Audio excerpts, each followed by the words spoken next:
2013 in Alberton, house robbery, withdrawn. Yes. 2015, Silverton, carjacking and possession of suspected stolen goods, withdrawn. Yes. 2016, possession of a firearm without a license, impersonation of a police officer, resisting and obstructing or assaulting a police officer, withdrawn. Yes. 2018, attempted murder, withdrawn. Yes. That's quite a checkered history. Most people don't rack up that kind of history with the police. Would you agree? Would you agree? Agree what? Most people don't rack up this kind of history with the police. I don't know that. You don't know that. And how is it, Mr. Matlala, that you lived such a charmed life? Out of that entire list of activities, you were only convicted once. How did you manage that? Or were the rest all just nonsense charges? Nonsense.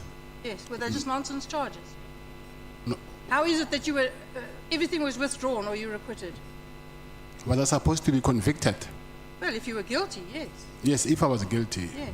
Yes. So you're saying you weren't? That's why they were withdrawn. All of those? Yes. I see. So, despite this long history of what I regard certainly as a checkered past, you have a long history of dealing with police officials, and you have unusually close access to very high-ranking officials. Why is that? Why do I have... Mr. Matlala, we're not going to get anywhere. I have 30 minutes. It's a short period of time. I could spend easily 3 days with you. Yes. So please listen to the questions. I don't want to answer something that I don't understand. Please listen to the questions. Yes. And try and answer the question. Don't repeat what I say. It's not helpful. You have a long history with the police. And yet, despite that, you have unusually close access to high-ranking officials. Why is that? I wouldn't say I have close. Like I said before, it's not only high-ranking officials. It is different people, so they are part of them. I see. So, you know, I've been a prosecutor for 26 years. I've been in Parliament for 14 years. And I don't have any generals in the police on speed dial. Yet you have an entire list full of them. How does that happen? Some of them was because of the contract that I was having with them. Yeah, and the rest? It's people that I know. You just know them? Yes. I see. So what legitimate basis does an ordinary businessman have to have this level of access to police leadership? I don't understand how I must answer that. It's fine, then we'll move on. Did any police official ever question why a private individual like yourself had such close access, deep connections with high-ranking police? No. No. It took it as quite natural. I said no. You currently hold a license for all the firearms, your personal firearms? Yes. How many? Personal firearms. Yes. 4. What kind? 9mm and All of them? No. 9mm and a shotgun and an assault rifle. That's 3. 2 9mm. And how did you get these licenses? You apply for them in the police station. Did you apply for them in the normal course? Yes. No favors? No. No money changing hands? No. You're quite sure? Yes, those firearms actually they've been. I think 2 or 3 times they've been. The police have took them and go and check how did I get those firearms. So I think 2 or 3 times. I see. See, most people in South Africa would struggle to get a firearm license with a previous conviction like yours. Yet you had no difficulty. Unless it's a violent crime, I will agree. How did you manage to get a security company registered with your criminal conviction? With my what? Your criminal conviction. Yeah, but you're raising your voice now, so I do not understand why you're raising your voice. You keep asking me to repeat myself, so I'm assuming you can't hear me. My criminal conviction was in 2001 and it's a 9 violent crime. Yes, that wasn't the question. The question was how did you get security company registered with a previous conviction. That is an answer. A previous conviction that has nothing to do with violent crime, so there's no exception. I see. Now, the tender that you got from the South African Police Service was for the supply of which services exactly? With the SAPS, it was medical assessment Of whom? of the SAPS officials. You weren't a director of the holding company, is that correct? That's what you said yesterday. Yes. Did you disclose that to the police when you applied for the tender? No. So, would you agree that just on the face of it, and I haven't had time to go through all the documents, but on the face of it, that really closely resembles fronting? No, it doesn't. Don't agree. Would the company have been awarded the contract if the police had known that you were the effective contractor? It's Medicare 2420. Who in the South African Police Service at that time knew that your entity would be performing the work?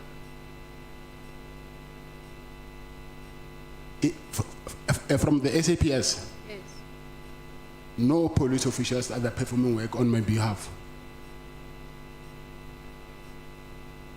You testified that you met Mr. Taylor for business engagement. For business engagement, yes. Yes. And your idea of the business engagement was to complain about the problems you were having, and then he should facilitate some means of assisting you. Yes. That's right.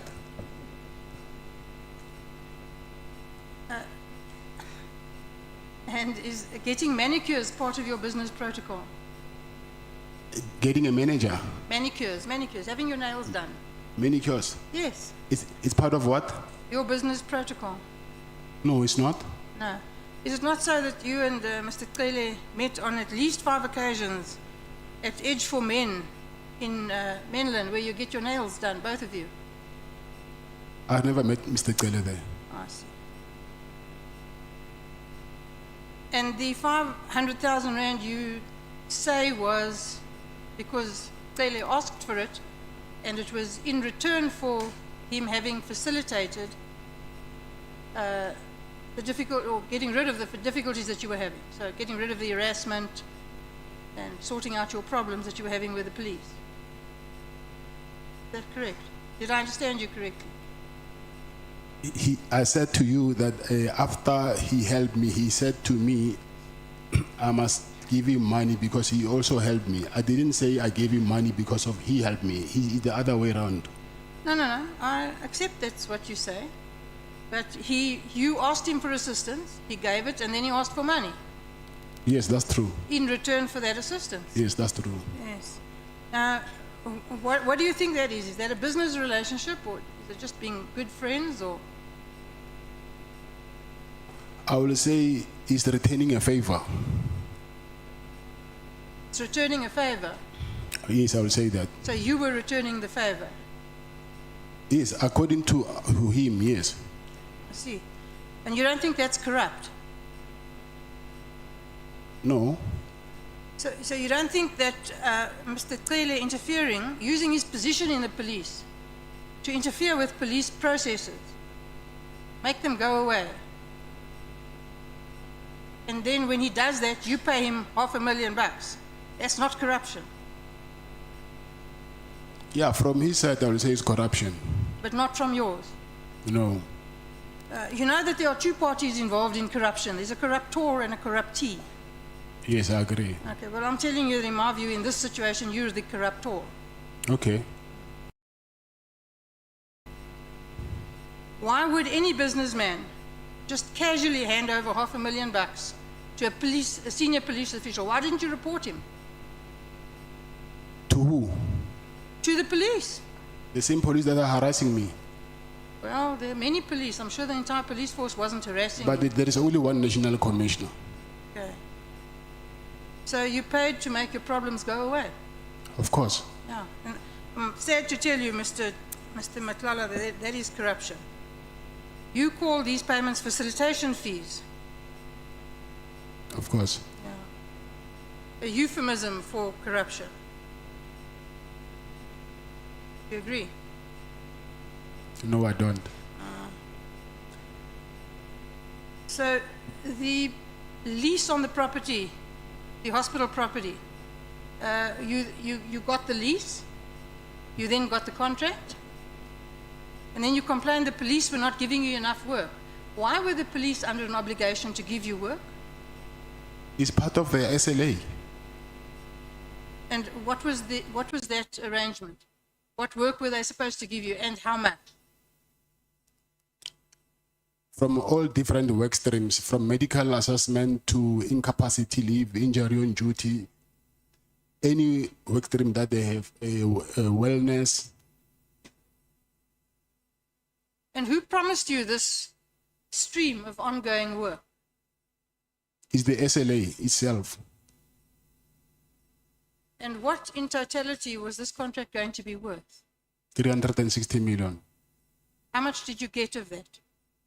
I'll say maybe 50 million. 50. Yes. So, what other streams of income do you have apart from this contract? Security. Yes, and what do you earn, just generally speaking, from that? It's not the same. It depends on how many clients you have. Yeah, well, that's why I said generally speaking, just a ballpark figure. So maybe 2 million Is that a month, a year? a month. See. So you're quite generous. You give away quite a lot of money. You bankrolled Taylor to the tune of $500,000. You bankrolled the ANC's party on the 8th of January. Again, you must surely feel this money. I for the January 8th thing, I think I explained that why I had to give that money. Yeah, I'm not suggesting anything about the reason. I'm saying normal people would feel that money. Nobody just hands out that kind of cash. Even myself, I felt it. To the prejudice of your family, you're just handing out cash to corrupt policemen and the ANC for their birthday party. Chair, can I call them?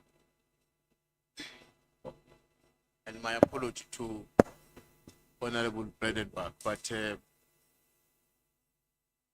I have a very serious problem with a sentiment or an assertion that says that Mr. Matlala's money was used to bankroll the ANC January 8. Mr. Brown Mohoti cannot and will never be the ANC. So to say the ANC was bankrolled because the money went to Mohoti is simply to reduce the ANC to an individual who had whatever kind of a relationship with Mr. Matlala. And we don't think as the ANC that is a correct appropriation of what we have understood to have been a relationship between Mr. Matlala and Mr. Mohoti.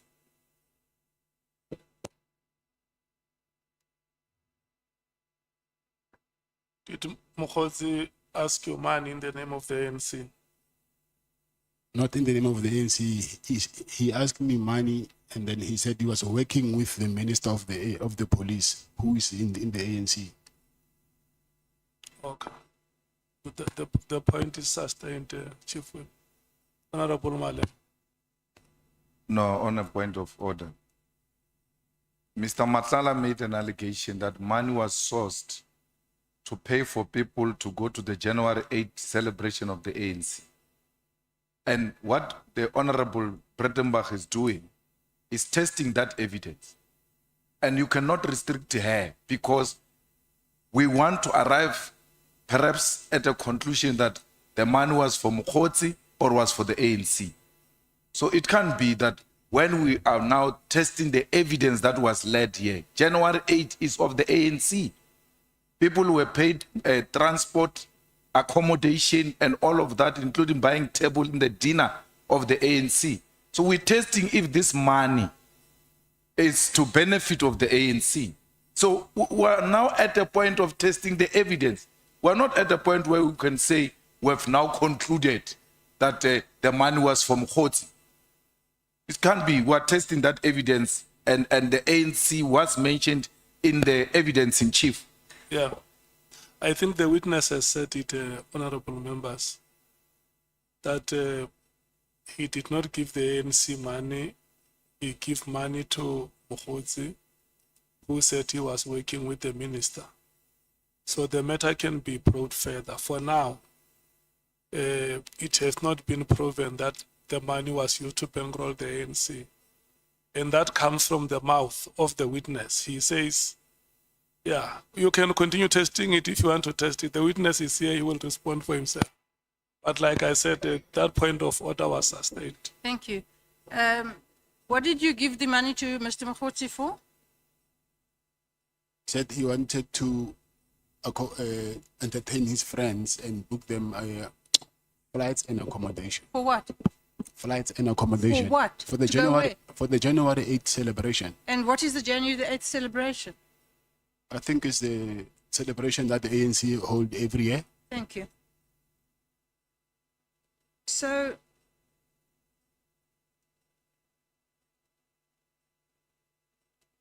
the truth is that you received 50 million on that contract that had run for how many, what period of time when you received the 50 million? What period did that cover? I will say from maybe, I say from end of September until January this year, End of September from which year? So, 2024. okay, so that's not very long. It's a short period of time with quite a lot of money. Would you agree? It depends on the kind of work that you're doing. Yes, well, I'm asking you, it's a lot of money, in my view, for that short period of time. So what was your profit margin on that 50 million? 30%? 30%. Yes. Handy. And so, it would appear to me that these massive payments were just not justified, that they were just rubber stamping money into your account. Would you agree? No. Your business depended heavily on the police service contract, is that correct? Yes. And that's why you were desperate to keep the contract alive Yes. and went to such lengths to get people to intervene, to make sure the contract wasn't cancelled. Yes.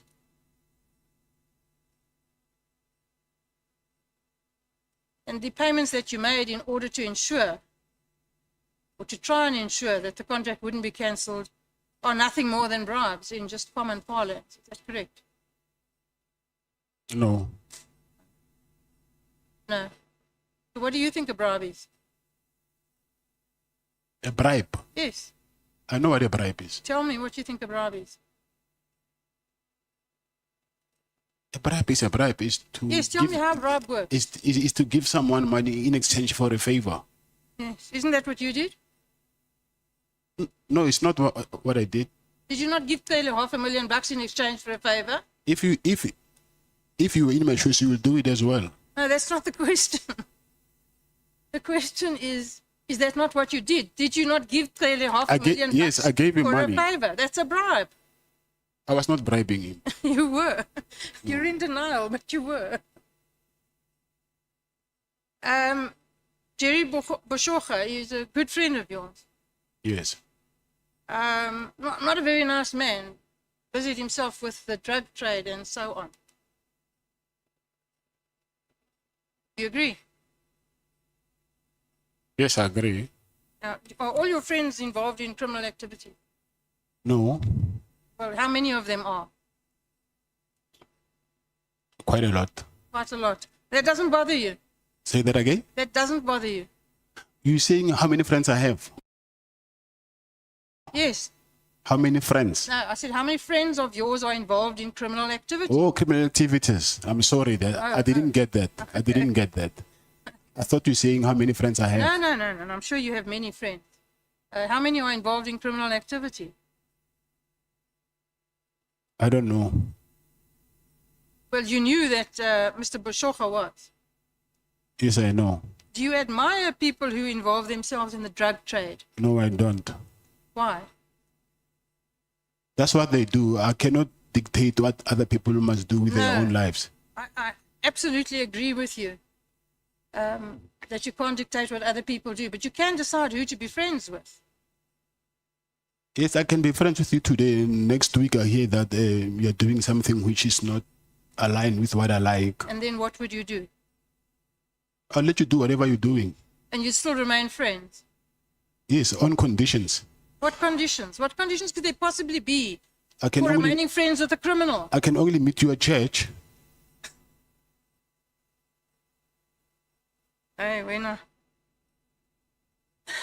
You lent money to somebody who you knew manufactured drugs and then sold them at a huge profit to South Africans who go bent under misery and poverty.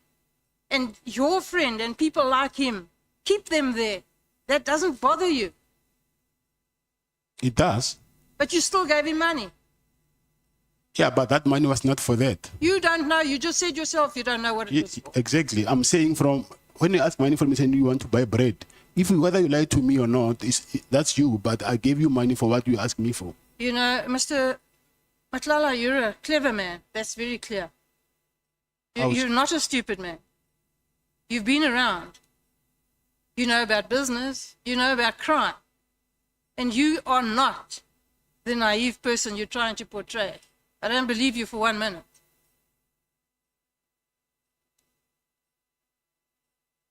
Now, have you ever heard anything about Mr. Boshocha again? Where is he? I don't As know. far as I'm aware, he hasn't been heard of again. Yes, I don't know. And what happened to his business? I don't know. And what happened to the money he still owes you? Not been paid. Yes. Yeah. Yeah. Very suspicious. That whole thing is suspicious. Does it not rouse your suspicions? This disappearance.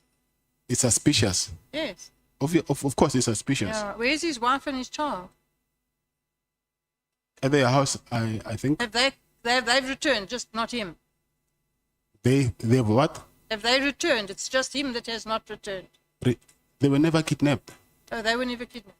They were never Oh, kidnapped. I see. I thought they were all kidnapped. When you traveled to KZN to meet Mr. Tele, you go in a convoy of 6 or so cars with up to 14 men, you say. Yes. Well, unless you're an incredible show-off, what is the necessity for that? I'm in business. I'm advertising my business. Okay, so are all those cars branded? No, they're not. So then how do you advertise your business? They've got number plates. They've got number plates. Yes. Are they branded?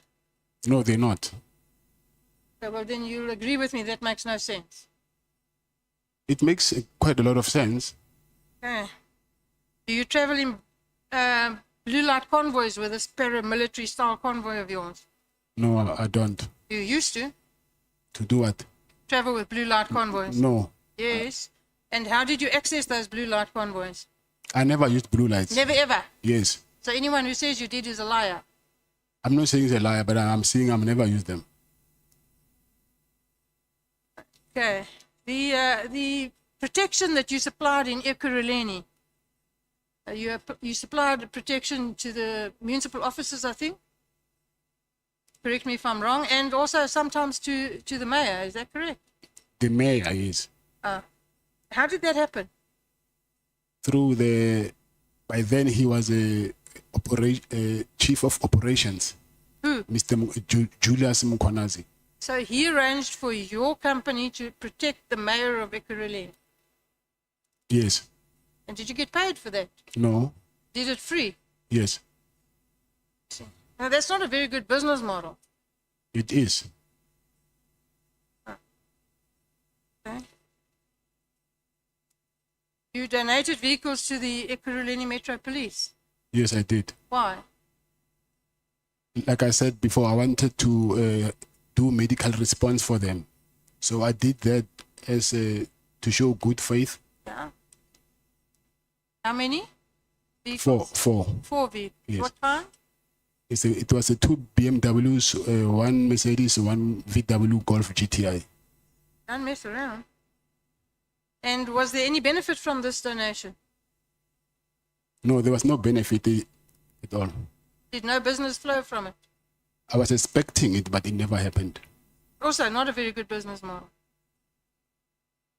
It was, the intention was, I see.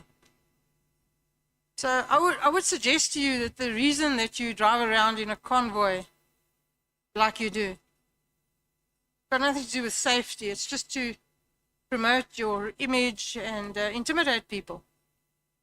I don't agree with that. You don't. Do you have any links, business relationships with anybody who's a member of the Boko Haram gang in Pretoria? No, You don't, or you're not aware of it?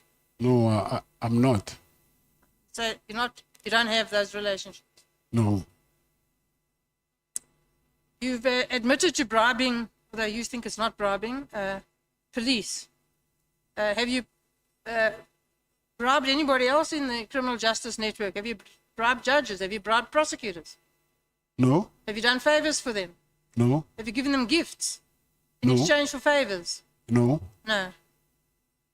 So I've only got 5 minutes left, so I'm going to wrap up. In my view, Mr. Matlala, you're not a businessman. You're a crook. I am. You're a thief. You're a fraud, and you're corrupt.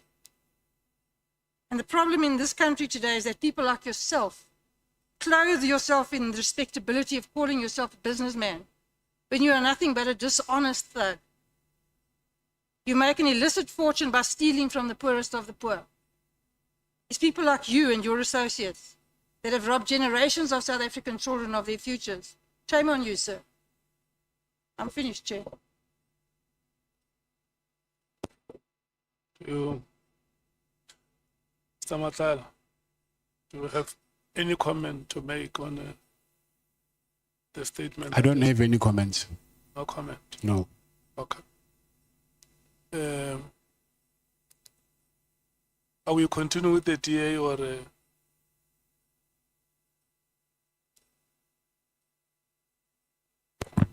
Sorry, Chair, it will be the ANC next, but I wanted to check if there's any follow-ups that you are allowing on Honorable Breitenbach's question. I'm not going to allow follow-ups now. I want us to run at a later stage. We can determine if we take follow-ups.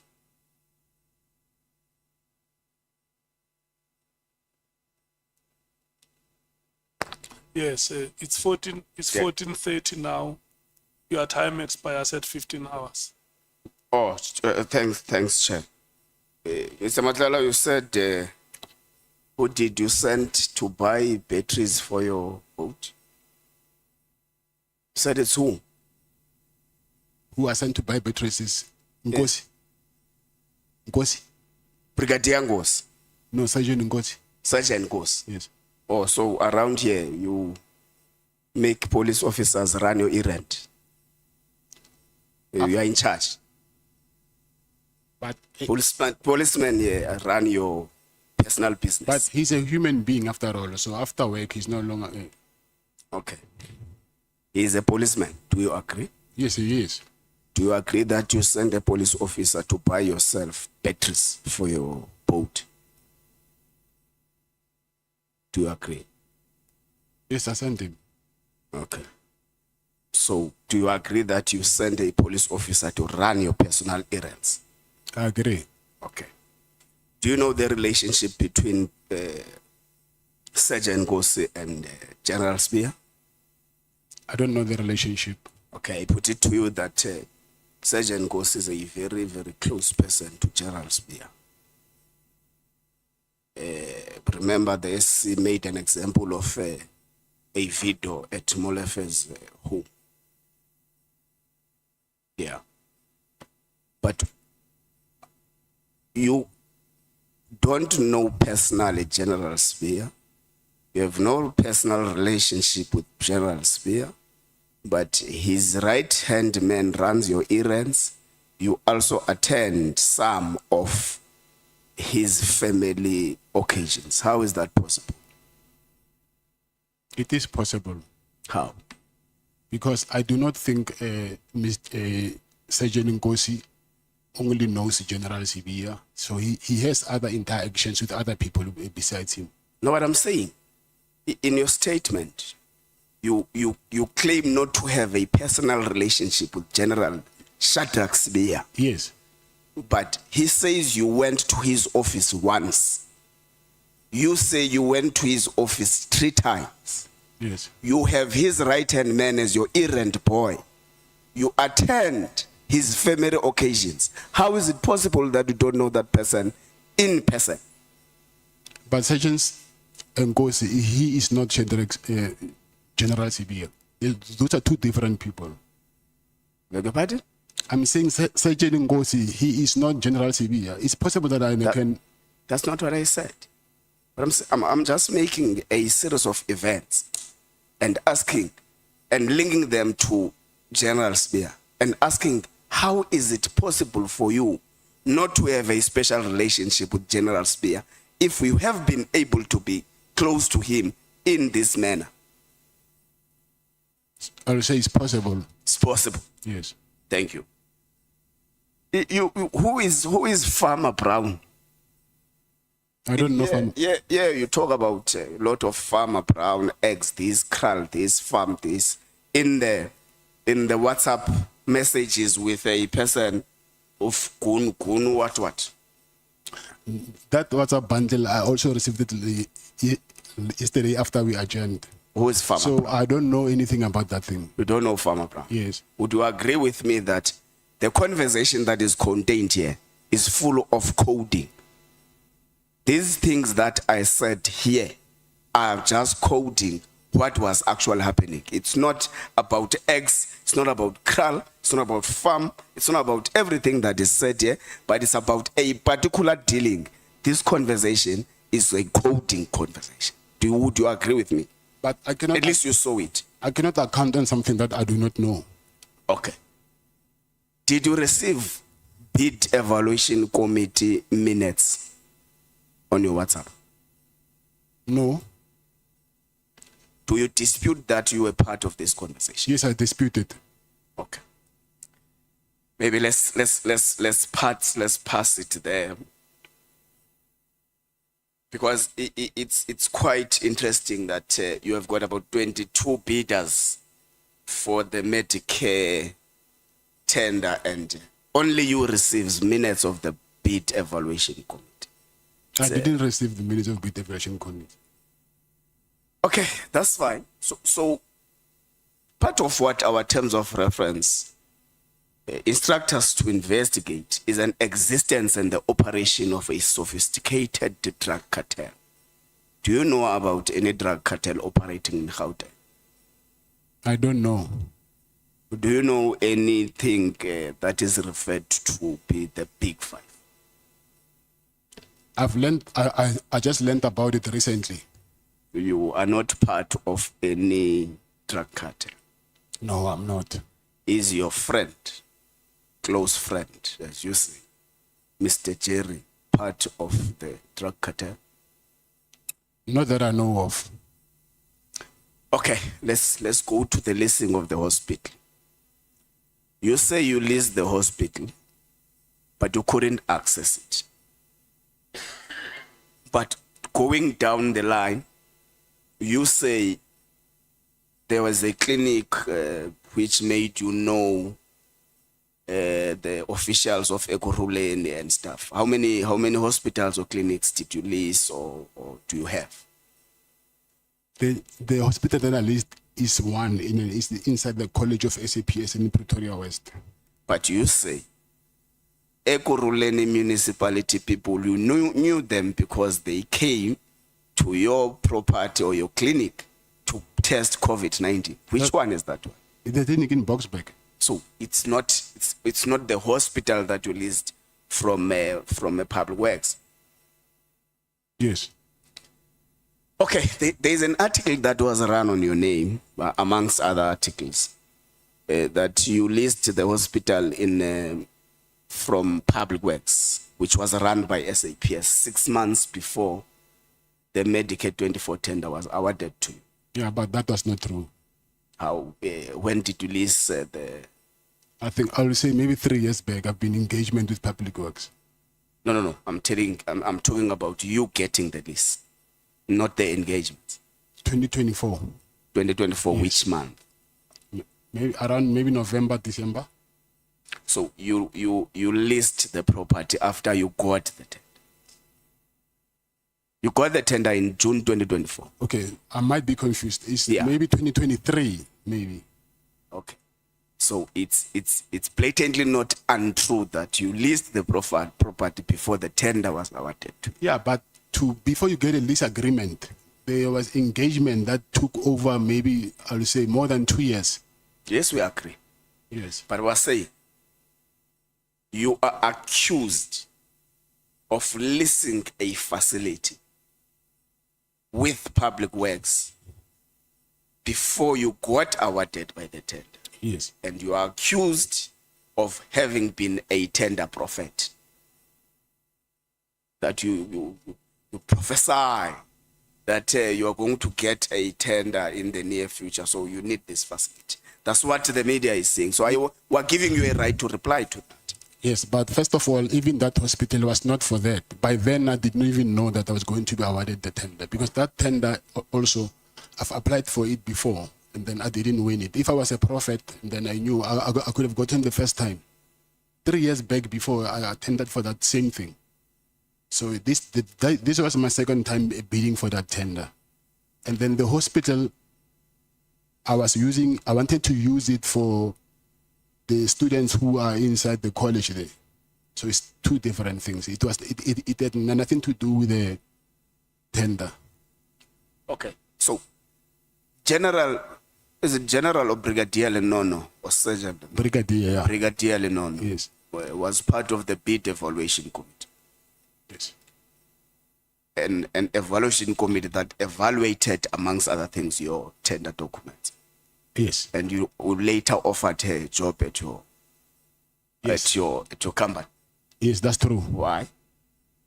She resigned from SAPS, and after she resigned, she went to join Metropolitan, the same company that was rendering services for the same thing that I was doing. But no questions were ever raised about that. So after Metropolitan, she came to me. Now it was a problem.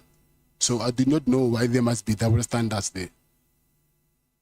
And anyway, if you talk about association, the head of HR, she went to a wedding of a Metropolitan executive. Here's her photo. I didn't attach it there. I didn't have time. So why she was not... Who is the name of the head of HR? General Nkua. General Kuwa. Yes. General Kuwa is the head of HR that was coordinating the project that was run by Metropolitan in SAPS.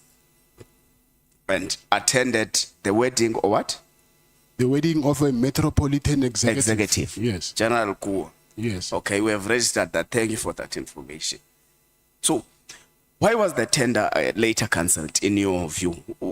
I would assume that they wrote you a letter. Yeah, they wrote me a letter. What reasons did they provide to you? They said fronting. Are you a fronter? No, I'm not. Okay. You're not fronting for anyone? If you're fronting, I'm fronting for you. I don't think you'll allow me No, to. you'll never front for me. No, Don't worry about that. I'm giving you an You're not example. allowed to front for me. I'm giving you an example. Okay, sure. I'm saying when I'm fronting for you, I don't think you'll allow me to also take control of your finances. Oh, yeah. Okay. So I wouldn't. So you dispute that? And even the shares, I own 100% shares. I do not know how that can be fronting. Okay. Then the next one was what?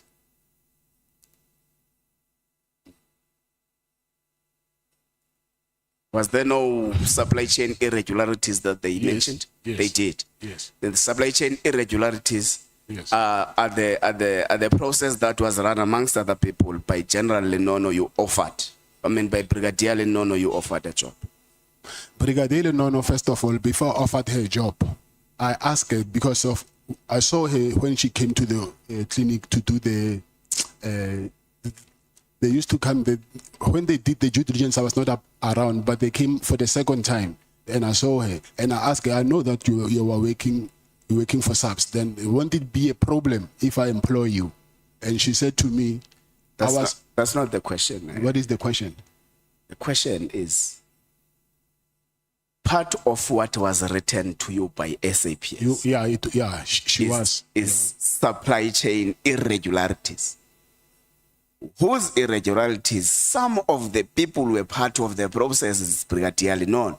The one you offered the job. Brigadier, no, she was not part of the adjudication committee. No. She was part of the PEC. Remember, the adjudication committee is supposed to receive a report from the PEC.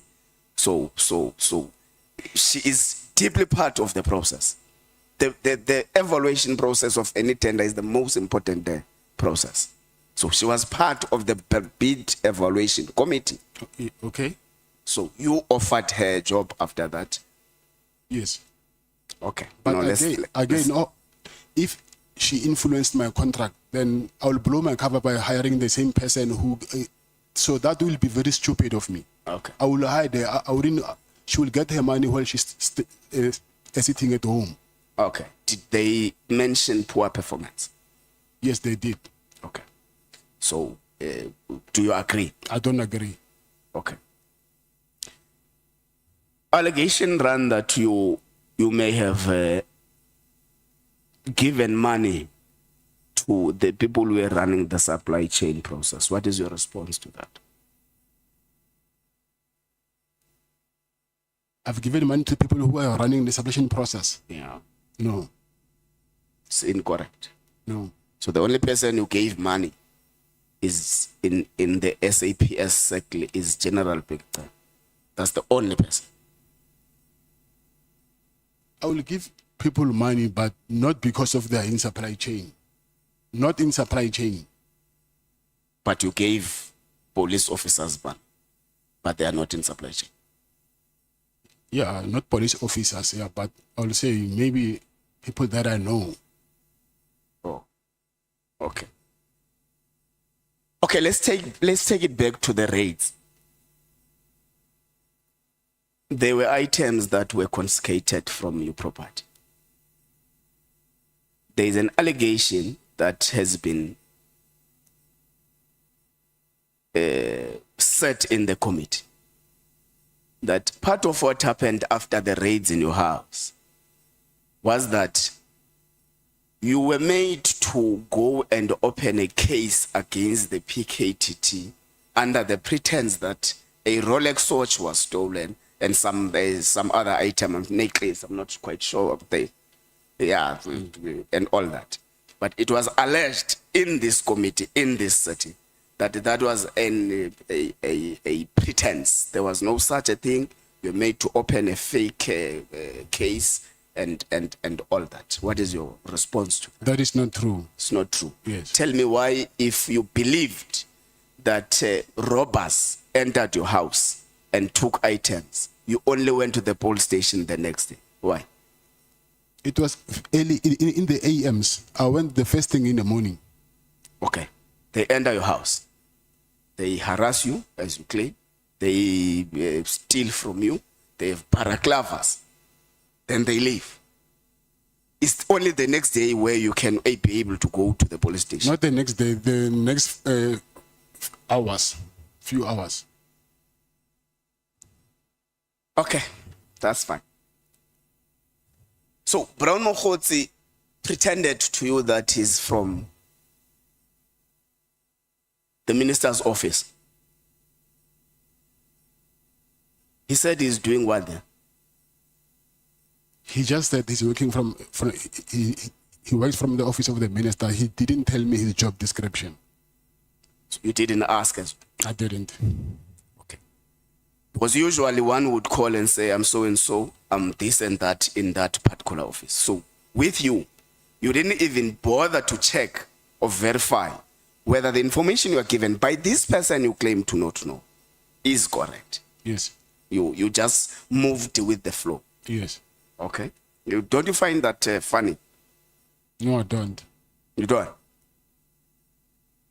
You say in your paragraph 29, you got disturbed by all this when you were starting to pursue a legitimate business? What do you mean? What do you mean you were starting to pursue a legitimate business? Paragraph 29. Yebo.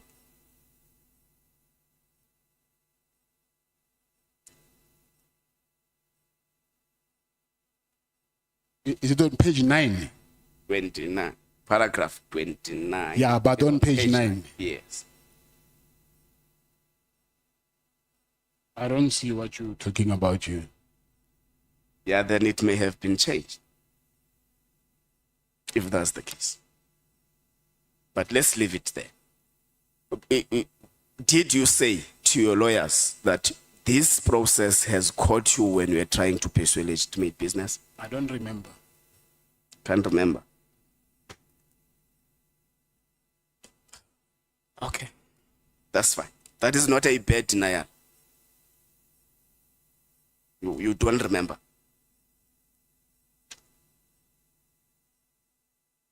Yes. It's 30. Yeah, it has been changed to 30 now.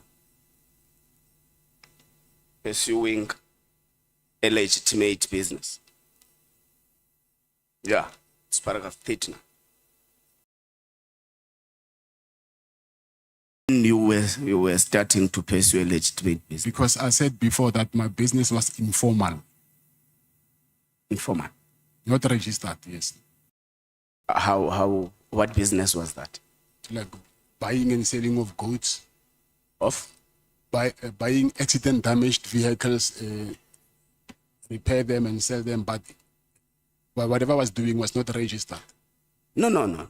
But the raid started when you had a legitimate tender with SAPS. You got the tender in June 2024. The raids were in December 2024. Yes, So you already had a registered business at that particular time. yes. So what do you mean by saying all this is disturbing you because you were starting to pursue a legitimate business? Isn't that a concession that you have been engaged into an illegitimate business? No, I think it's a wrong choice of word. So you apologize for legitimate? Yes, I do. Okay, that's fine. Apology accepted.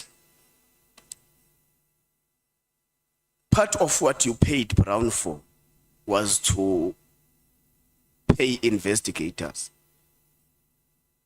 Did he tell you what are they investigating? Who are these investigators? Why should they be paid and all that? Not paying them, paying for their accommodation. That's what he told me. No. There's an issue about paying investigators. It was supposed to be Yeah, I at paragraph 35. No, it's supposed. Okay, we'll come back to it. It's fine. So, did Brown ask money from you Yes. to pay investigators of your matters? I'm saying he said he asked money from me to pay accommodation for investigators. For investigators. Yes, yes. So he did not give you detail of these investigators. What are they investigating? How much must they be paid? Why should they be paid? I'm saying again, not paying them, paying for their accommodation. That's what he said. You want money for accommodation, not to pay them. Okay. So you also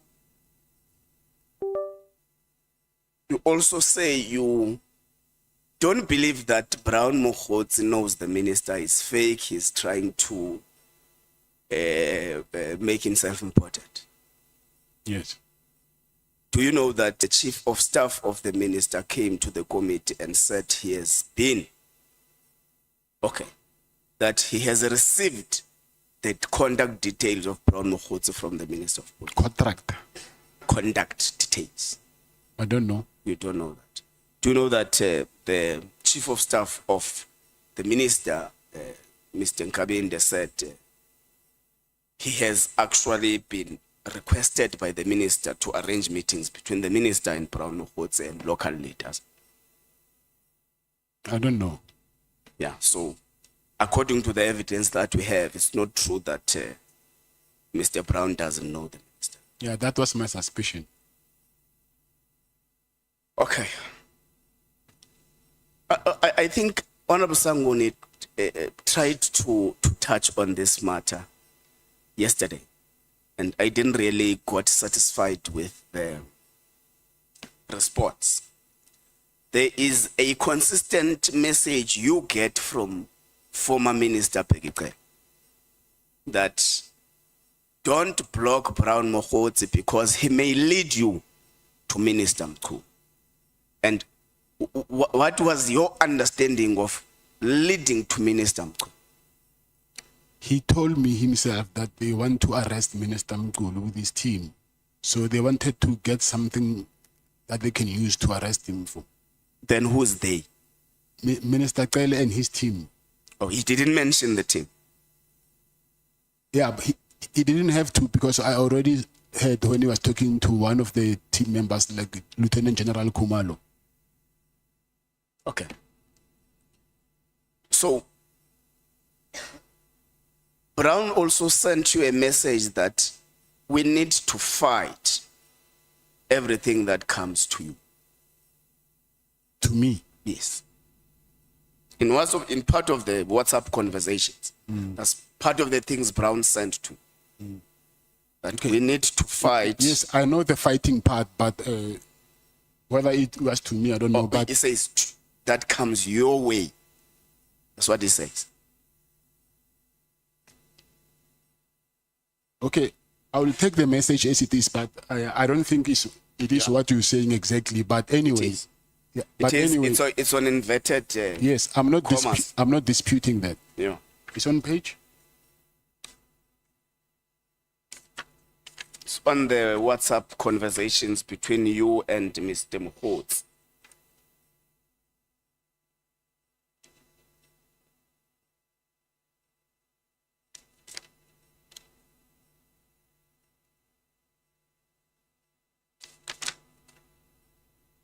Okay, we'll check it because there are many Yeah, but, texts that are but reflected. anyway, we don't have to check it. I'm not disputing that. You're not disputing it. Yes. Okay, that's fine. What was coming your way?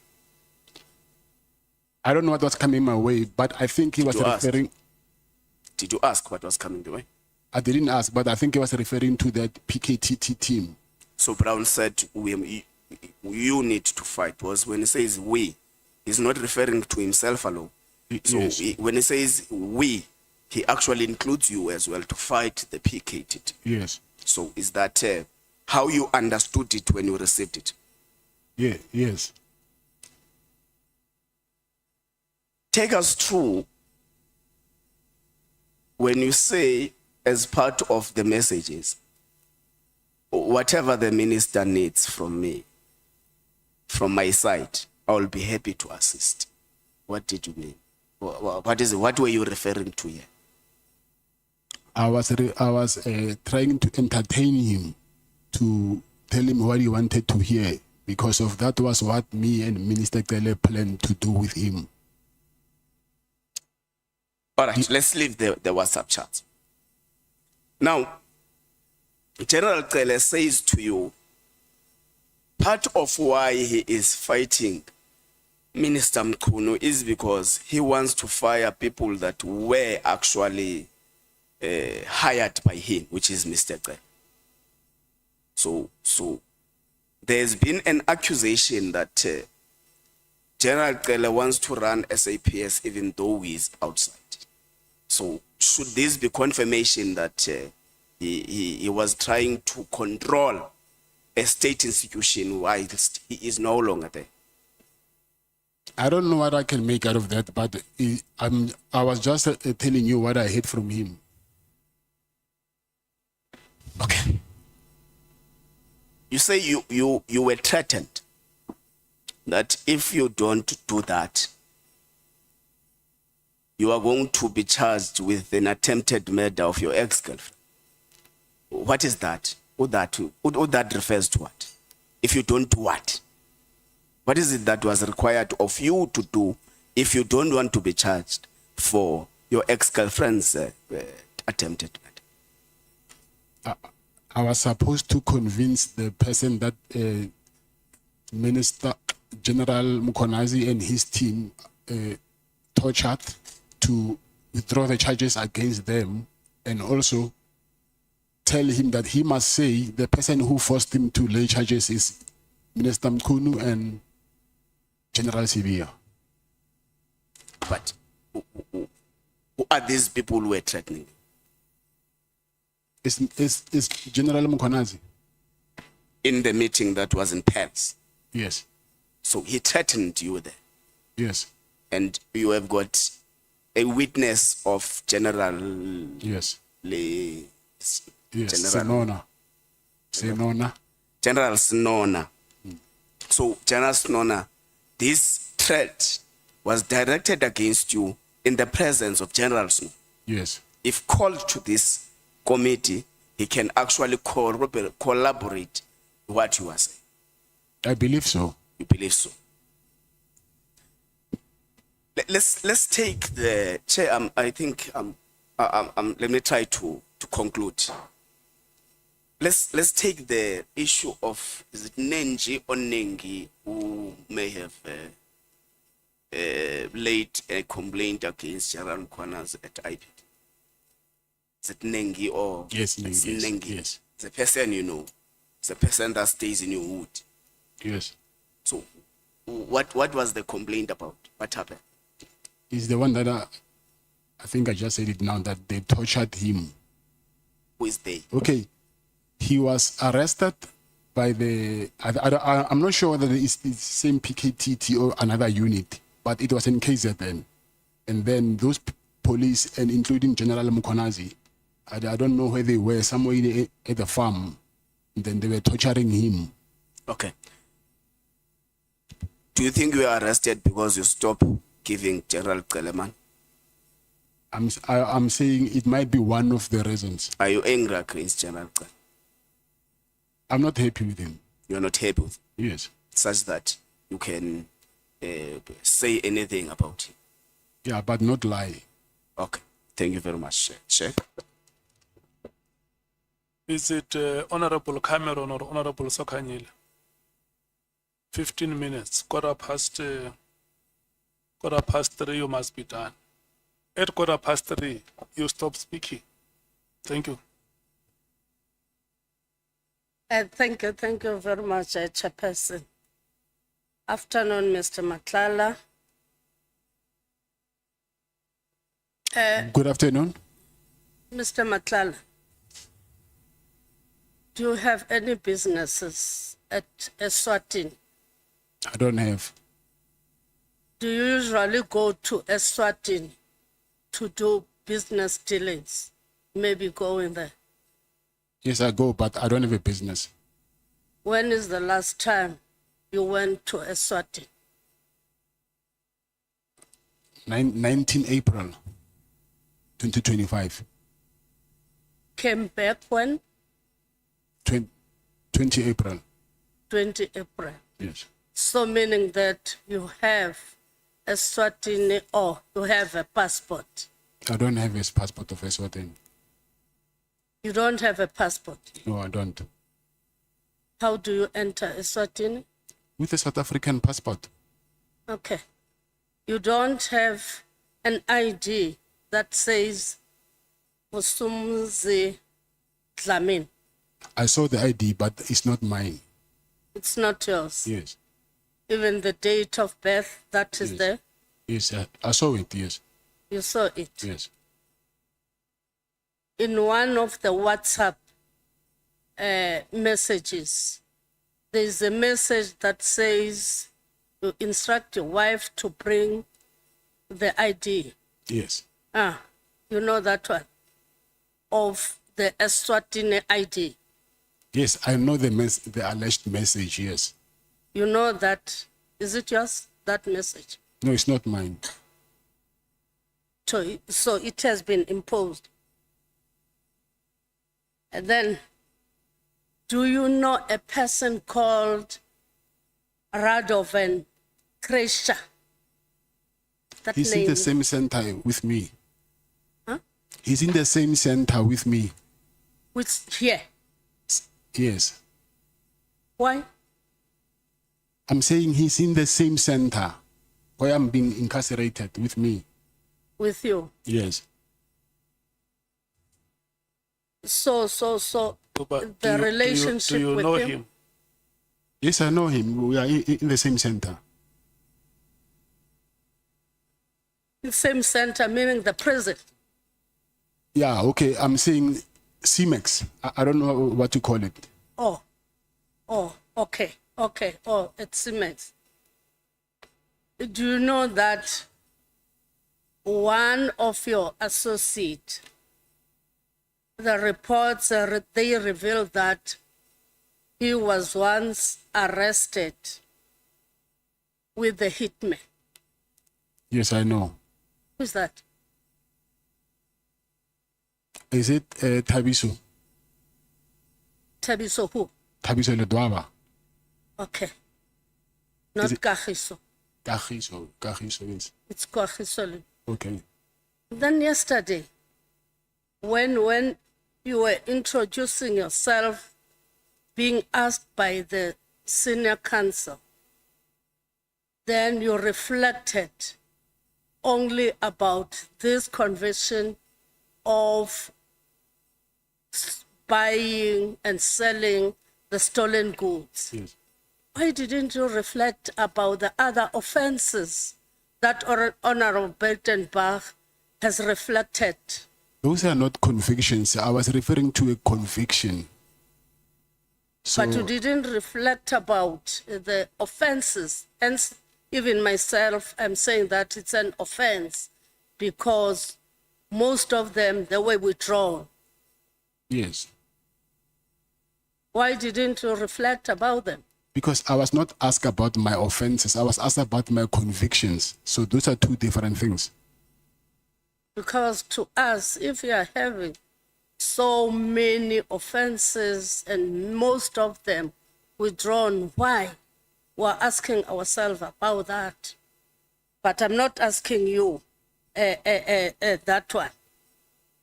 Then the meetings that you had with former Minister Cele, whereby at some point you said you gave him money through a Woolies bag. You know that Woolies bag now, it will be known as Minister Cele's bag, former Minister Cele's bag. They will call it like that. Did you enter that apartment carrying that Woolies bag yourself? Yes. Then it means that through the cameras, we can see it. Exactly. If we can say that we want to see when you enter that apartment carrying Yes. that Woolies bag. Yes. And those. Then, let me check now. You said you withdrew as being a director in one of the companies, but you instructed your sister to go and withdraw money from the bank. Am I correct? Yes, that's correct. Then is that not saying to us that your sister is engaged in money laundering? Are you not bringing a testimony to us to say that your sister is engaged with money laundering? And the reason for that is because she's withdrawing money from the bank. What is the reason you. for what is the reason for that? A huge sum amount of money? Then meaning FNB must be charged for money laundering as well. Why do they allow us to withdraw money? So they must first charge FNB for allowing us to withdraw that money. No, I was asking. It cannot be money laundering because that thing is legal. You go there, you order money, they give you a money. So if it was illegal, I don't think the bank will allow us to get But that money. taking it from your mouth now to say that you went to buy or to give people for what they've done for you, not working for you, not paying salaries, but it's for other dealings that were thanking the minister and other people. You can't say that it's money laundering. I think Because if you can come and give me that huge amount of money, the 500,000, your I think- sister brings that to me. I think laundering it has something to do to clean money. So when you launder money, meaning you want to clean money so that it can be legitimate money. So withdrawing money, let's say for a bribe instance, it cannot amount to laundering. That's why I'm saying that if your sister goes and withdraw the money, and that money you are not going to pay salaries, how can you describe that money? To me, as a layman, I can say that you are giving us an evidence that your sister is engaged in money laundering. I think for me. I think we don't understand the term. Myself and you, we don't understand the term in the same way, because I'm saying to you, money laundering. When you say laundering, you're talking about cleaning something. It's a laundry, they clean, they wash. So you wash your money. Okay. So maybe it can be another offense, but not money laundering. Okay. So can you say that it can be regarded as an offense? Maybe bribery from my side, not from her side. How can we say that it's a bribery from your side? Because if it has been withdrawn by herself, not you. Yes, but I'm the one who instructed her I'm in control of the money because I'm the shareholder of the company. Okay. No, it's fine. Are there other people whom you have given money, like former Minister Tele? Is it only Minister Tele that you have given the money? I've given money to my wife. No. I'm saying you can give your wife, your kids, and apart from Tele, and this... Yeah, these are some friends that I gave money to. Who are they? I have to remember them. Because Boshocha, you lend him that money. It was not given because former Minister Tele was not given that money. He was not given. He was given that money. Yes. People like what you have done to former Minister Tele, are there other people? Yes, I'm saying there are people who maybe they will ask money from me and then I'll give them money. Like the ones that they say are ANC people. Yes. Because Not those ANC are not ANC people who yes. can give other people Yes. some money. And do you know that there are political parties that can go to an ANC gala dinner, an ANC January 8th, just to copy what ANC does or what the ANC has said? Do you know that? I do not know about the affairs of the ANC. Of the ANC, or I don't even know anything about politics as it is. Good. I think maybe my colleagues, they were asking that. They were asking that because some of the people can go to an ANC rally just to look so that they can improve their own rallies. They can go there. Also, you said you met General Sibia 3 times.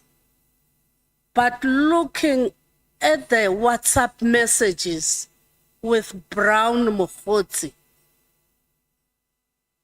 it means that he was connecting you with with General Sibia, Lieutenant General Sibia at some point. No, he never connected me with General Sibia. Okay. In another message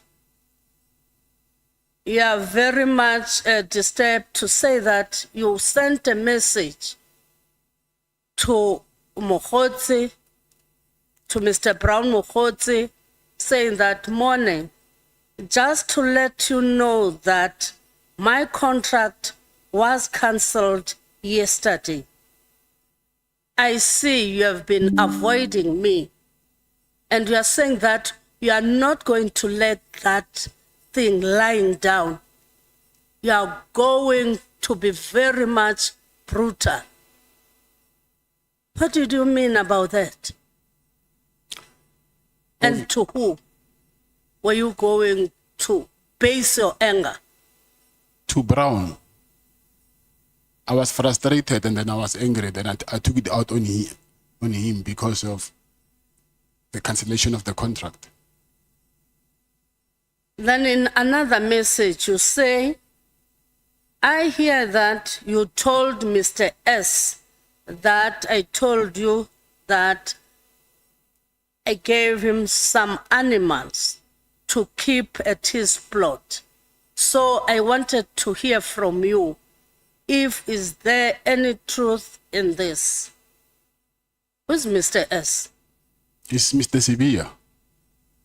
Mr. Sibia. Yes. So you were talking with Brown Mokgotsi, talking about Mr. S, Mr. Sibia, and Yes. yet you are saying that he didn't connect you with Mr. Sibia. Yes, he didn't connect me to Mr. Sibia.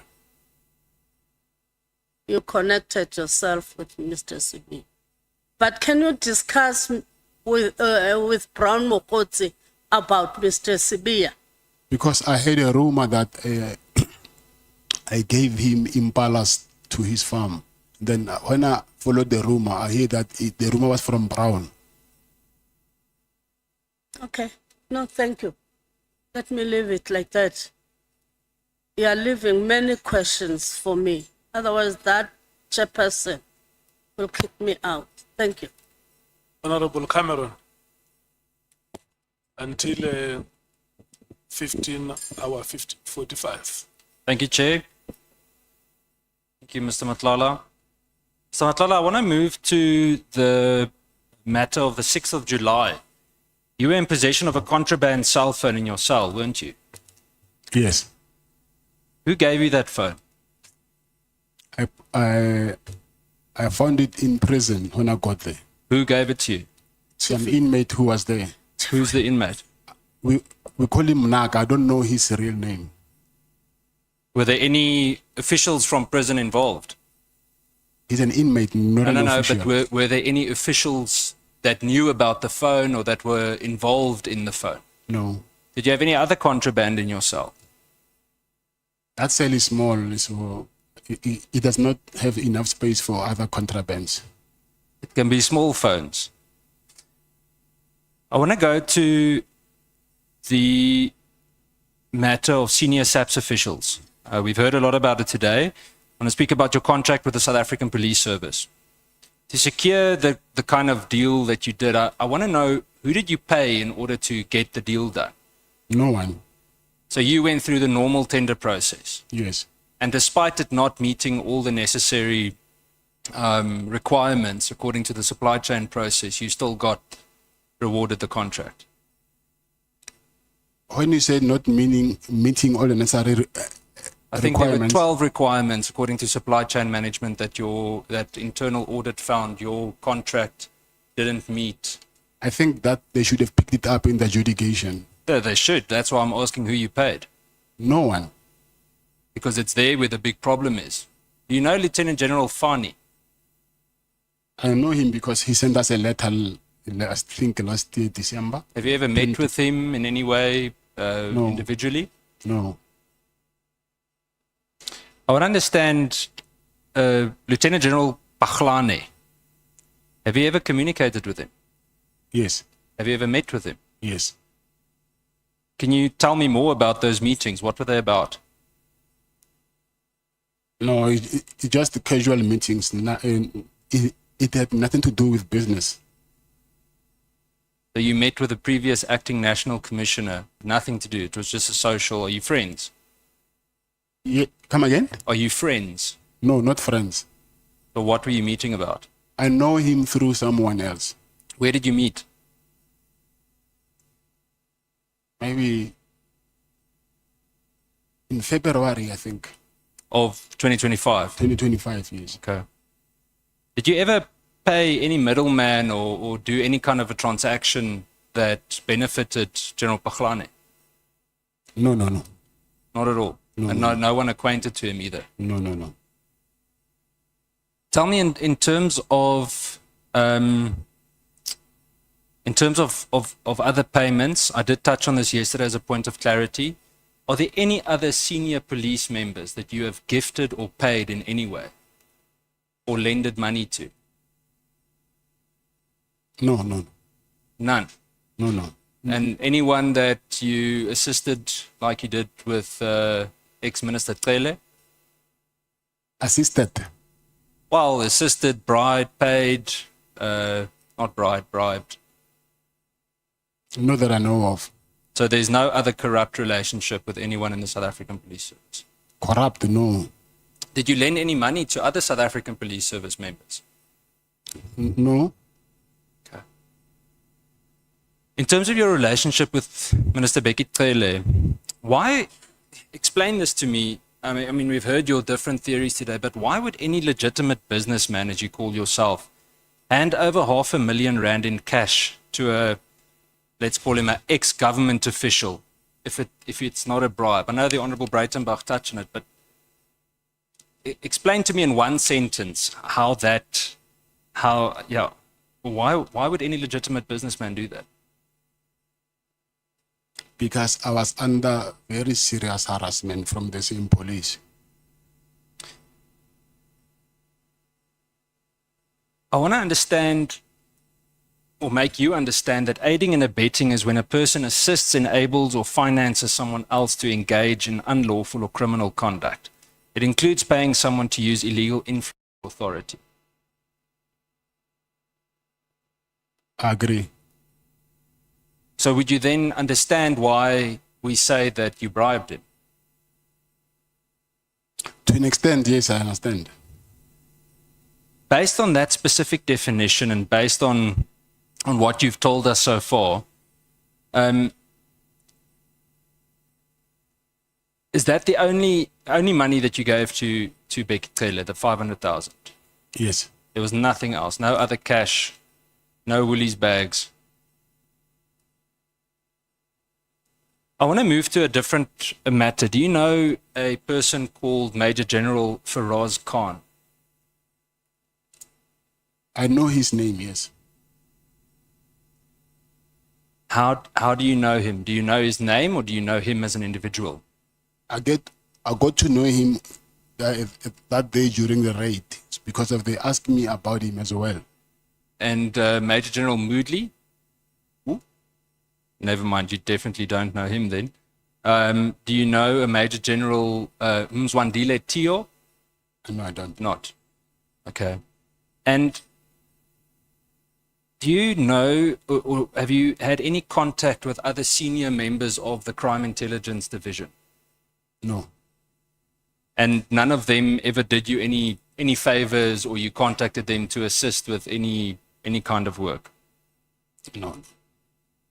Have you ever given money to anyone in crime intelligence? No.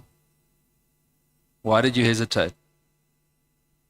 I'm not hesitating. I'm trying to think when you say crime intelligence, which unit is that? But I get it. Okay. Is it correct that you have cottages situated at the back of one of your properties in Pretoria? Yes. What are those cottages used for, Mr. Matlala? For staff. And have you ever availed them for police members' use? No. Did police rent them or did they No. use them for anything else? No. Not. There was never a rental. Did you ever receive any internal documents from SAPS, documents that you weren't meant to have, anything that's classified or considered top secret, any memos, registers, anything like that? I think while I was in prison, because NPA came here in prison and they asked me to sign for a search and seizure. And when they went to my house, they got some of the documents And then they found some of the documents, I think they're from SAPS, from my house. What documents were they? I don't know because I was in jail. I just heard that there were some documents that they say they found from my home. But were you not aware of any documents at your house? The thing is, when I went to sign for the contract, so there was three big bundles of the documents and some other papers. So when I took these papers, I think I took some of the papers which did not belong to me. Have you ever provided any SAPS uniforms or equipment or identification to individuals that don't belong to SAPS? No, Not. Did you ever receive any uniforms? I know we touched on the blue lights, but did you ever receive anything of that kind? no, I didn't. And then the last few questions, Mr. Matlala, you accuse multiple ministers, SAPS generals, crime intelligence, I believe some of the, you mentioned the IPID complaints, and investigators of wrongdoing, correct? Harassment, as you call it. Yes. Yet in every instance, your allegations arise only after action was taken against you, correct? No, that's not correct. Okay, what action did you take before then to report it? I tried to do the High Court interdict, and then they advised me to cancel that thing. No, but I mean, we know you bribed Tele, Minister Tele. I want to understand, what did you do as an ordinary South African, as you claim to be, to report the harassment that you spoke of? Did you ever open any criminal cases? If I had to open it, it was supposed to be in South Africa, but that was not possible to do it. I tried, but I couldn't win. Where did you try? I tried in Brooklyn. I also tried in Soweto. So that thing never happened. And what was the reason that they gave you? In Brooklyn, they said they cannot open a case against the police. I want to understand, it seems that you never reported any of these allegations while the relationships benefited you. I mean, if Minister Becky Cele asked you for money, shouldn't you have reported it right there and then? You can't report the police to the police. You absolutely can. We wouldn't be sitting here if people didn't report the police to them. But I tried that, so for me, it never worked. Mr. Matlala, do you want us to believe that the former minister, multiple police generals, IPID, a torture victim, a task team, all conspired to target you, one businessman? That's what happened. Why? What makes you so threatening? I mean, the way you sit here, you come across either extremely naive or you want us to believe a totally different version of what your rap sheet says. So why are you so threatening to them? Why am I threatening them? No, why are you a threat to them? I'm not saying you're threatening them. I am saying not a threat to them. I believe that because of they thought that I'm close to General Sibiya or Minister Mkhunu. So actually, I was not the target from what I heard from Minister Tele. So, but through me, they were going to get to their people. So let me make it simpler. You willingly entered. You may not have been understanding how big the conflict internally was, but you willingly entered a corrupt network to secure a multi-million rand contract. When that network became too demanding and a rival faction targeted you, you found yourself in a war that you couldn't control, correct? No, that's not correct. How would you describe it? I never brought anyone to get my contract. You bribed Becky Cele, not maybe for the contract, but to make problems go away. I had to do what I had to do with this Becky Cele issue. And now, to save yourself, you're accusing everyone else of the very corruption you willingly participated in. Isn't that true?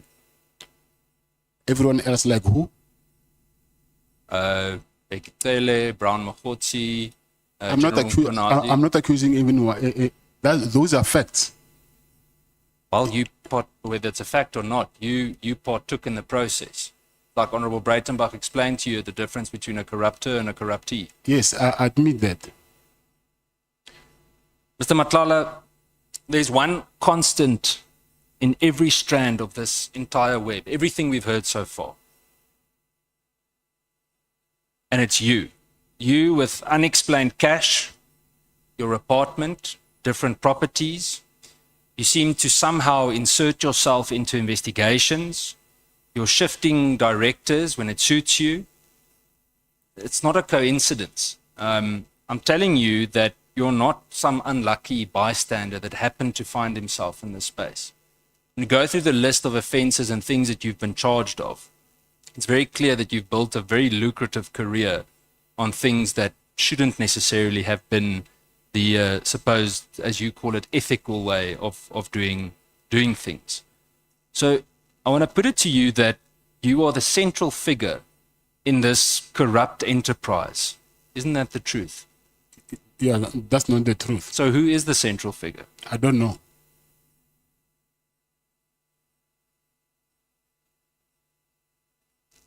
I think, Chair, as a closing statement, I want to emphasize, Mr. Matlala, that you've caused significant damage with your dealings, whether you willingly or unwillingly gave people money and knew or didn't know what they were doing. I said this to General Sibiya, and I'm going to say it to you, the Afrikaans saying, and I know the committee laughs about me repeating it very often, but the saying says, meng jou met die semels, dan vreet die varke jou op. And I said it's very ironic that I'm saying it to you today, because I said it to General Sibiya as well. And it means that if you mix with pig feed, then the pigs will eat you up. And that is exactly what you're doing. Thank you, Chair. Gone. Any comment? I don't actually, I forgot it, but let me just say no for comment. Okay. Thank you so much, honorable members. The reason why we brought Honorable Breitenbach and Honorable Cameron forward is because they have pressing matters that they may have to attend to. At any stage during the proceedings, if you feel that you no longer have time with us, you can just quietly leave the chambers. Thank you, Chair. We appreciate the indulgence. Thank you. And to my colleagues, thank you. Thank you so much. Chair, you must remind them to clean the table before they leave. Yeah. He eats all the sweets with us. Chair, And then he complains. I've got 2 chocolates for you. That is good neighborliness, you know. Just make sure that the table is clean. Sleep well, DA Honorable members. Nomvalo, is it you or Honorable Skwasan? Is it you starting? Your time expires at 16 hours. It starts now. Thank you, Chair. Good afternoon, Mr. Matlala. Good afternoon. You said you don't have any ethical or unethical deal or relationship with Mr. Sibiya, correct? Yes. Is there any ex-girlfriend or ex-wife of Mr. Sibiya that works for your company? No. Mr. Sibiya, when he was here, he conceded to an assertion that there is an ex-partner that works for your company. That is not true. No, So he was lying. No, I don't think he even said that. It's impossible. My company is protectors. Is that person, that woman, also a protector? No. One of your companies. You have many companies, right? The healthcare company. No, I'm saying you have many companies. I don't know which specific company, but you have many companies. I think this thing comes from what I heard, that there's a woman. This thing, I think, is the second time that I hear it. But I think they're confusing the companies. It's also a security company, but it's not mine. I think she's a director somewhere in the security company. I heard it somewhere. I just forgot from who. So it's not your company. No. So you are confirming here under oath that 100%, there yes. is no ex-partner of No, Mr. no. Sibiya No. that works for your company. No. Okay. Now, the health risk contract gets terminated in May 2025, correct? Yes. When did you resign as the director of the Medicare? It was in December 2024. December 2024. Yes.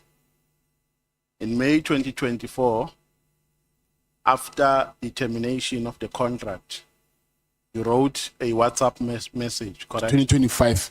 2025, my apologies. You wrote a WhatsApp message to Brown Mokhosi, advising him that the contract has been terminated, correct? Yes. Now, you were writing this message as who? Come again? Were you writing this message as who? You were writing the message to Brown Mokhosi telling him that the contract has been terminated between Medicare and SAPS as who? Because you were no longer the director of the company, correct? Yes. Now, when you say, and you went to an extent of threatening him, Yes. that if he doesn't fix this, then heads will roll. No, I'm not quoting you verbatim, but I'm saying in terms of what you said, I view it as a threat. Now the question is, as who? Because you are not the director of the company. Yes, but I still own it. You still? I still own the company.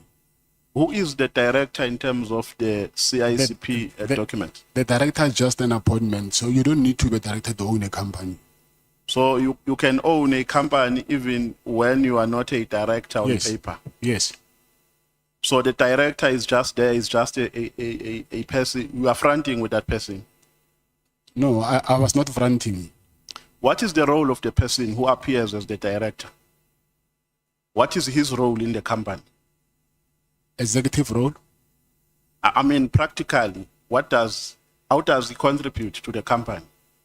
What responsibilities does he has in the company? Like the CEO will report to him or to her. So the company is yours, Yes. but there's nothing on paper that says, It's only Minister Kele. I mean, Minister Tlele was not paying for it, correct? Yes. I mean, politicians who were paying for such services. I think the government supplies them with protection. No, I mean, politicians, they can hire their private security. Politicians. Politicians or any leadership, either MPs, politicians, members of the executive and so on. Not that I know, but if I'm wrong, maybe you'll remind me, but I can't think of any politician. So you have never provided any security I'm services? saying I stand for correction. If there's someone, maybe if you can tell me, then I say, oh, maybe I forgot. No, no, I can't know. I don't know any company. politician that I'm I've not party to your company. You I'm should saying know maybe you better. know something that I don't, but I'm saying for not that I know of. Okay. You meet with Mr. Mkwanazi in the Pels in a meeting that you allege that it was facilitated by Mr. Tlele, correct? Yes. And Mr. Mkwanazi in this meeting, according to your assertion, advises you to come to his rescue, correct? Yes. To influence IPIT, not to continue, I mean the lady to withdraw a complaint at IPIT, correct? Yes. And then Mr. Mkwanazi also says to you, I mean, you also raise your frustration with Mr. Mkwanazi about a contract, the health risk contract, correct? Yes, that's correct. And then Mkwanazi, after that meeting, he does not return to you to give you progress report with regards to an undertaking that he made, correct? Yes. Don't you think that Mkwanazi played you on that day? Because the reason why I'm saying that is this. The sequence of events, on the 6th of December, they raided your house, correct? Yes. And the team that raided your house is the PKTT, a team which accounts to him, correct? And then on the same month, December 2024, they raided your house. I think the date is the second raid was on the... The second raid, it was the office actually, not the house. Yeah, oh yes, but they raided you. Yes. And it's the same people, the same PKTT members who raided your house, correct? And then Mkwanazi meets with you He makes an undertaking to you that he is going to intervene. He will speak to a person and revert to you, and he never reverted. On the following months, in May, Mkwanazi's team arrest you. So don't you think that Mkwanazi was busy with an investigation on that day, but you never realized it? Yes, I don't know. Don't you think that you were trapped on that day by Mkwanazi?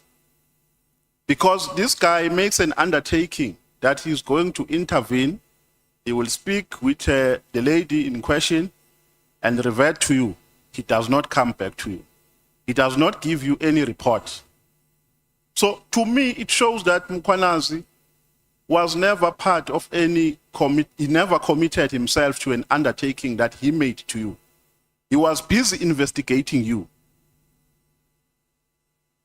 What is your take on that?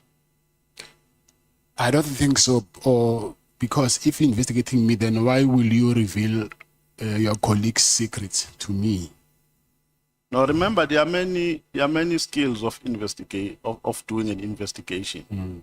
You know that. There are many skills. You can't see an investigator at a first value. They lure you so that you can fall into a trap. And then when you have fallen into a trap, they play you. So Mkwanazi played you. Okay, he might have played me, but the charges against IP were there, and he really wanted these charges to be withdrawn. So are you saying even with that, he was still playing me? No, I'm saying there are many ways and tactics. What if I convince that guy to withdraw charges? No, but I'm saying there are many ways, or there are many strategies and tactics that you use to catch the mouse.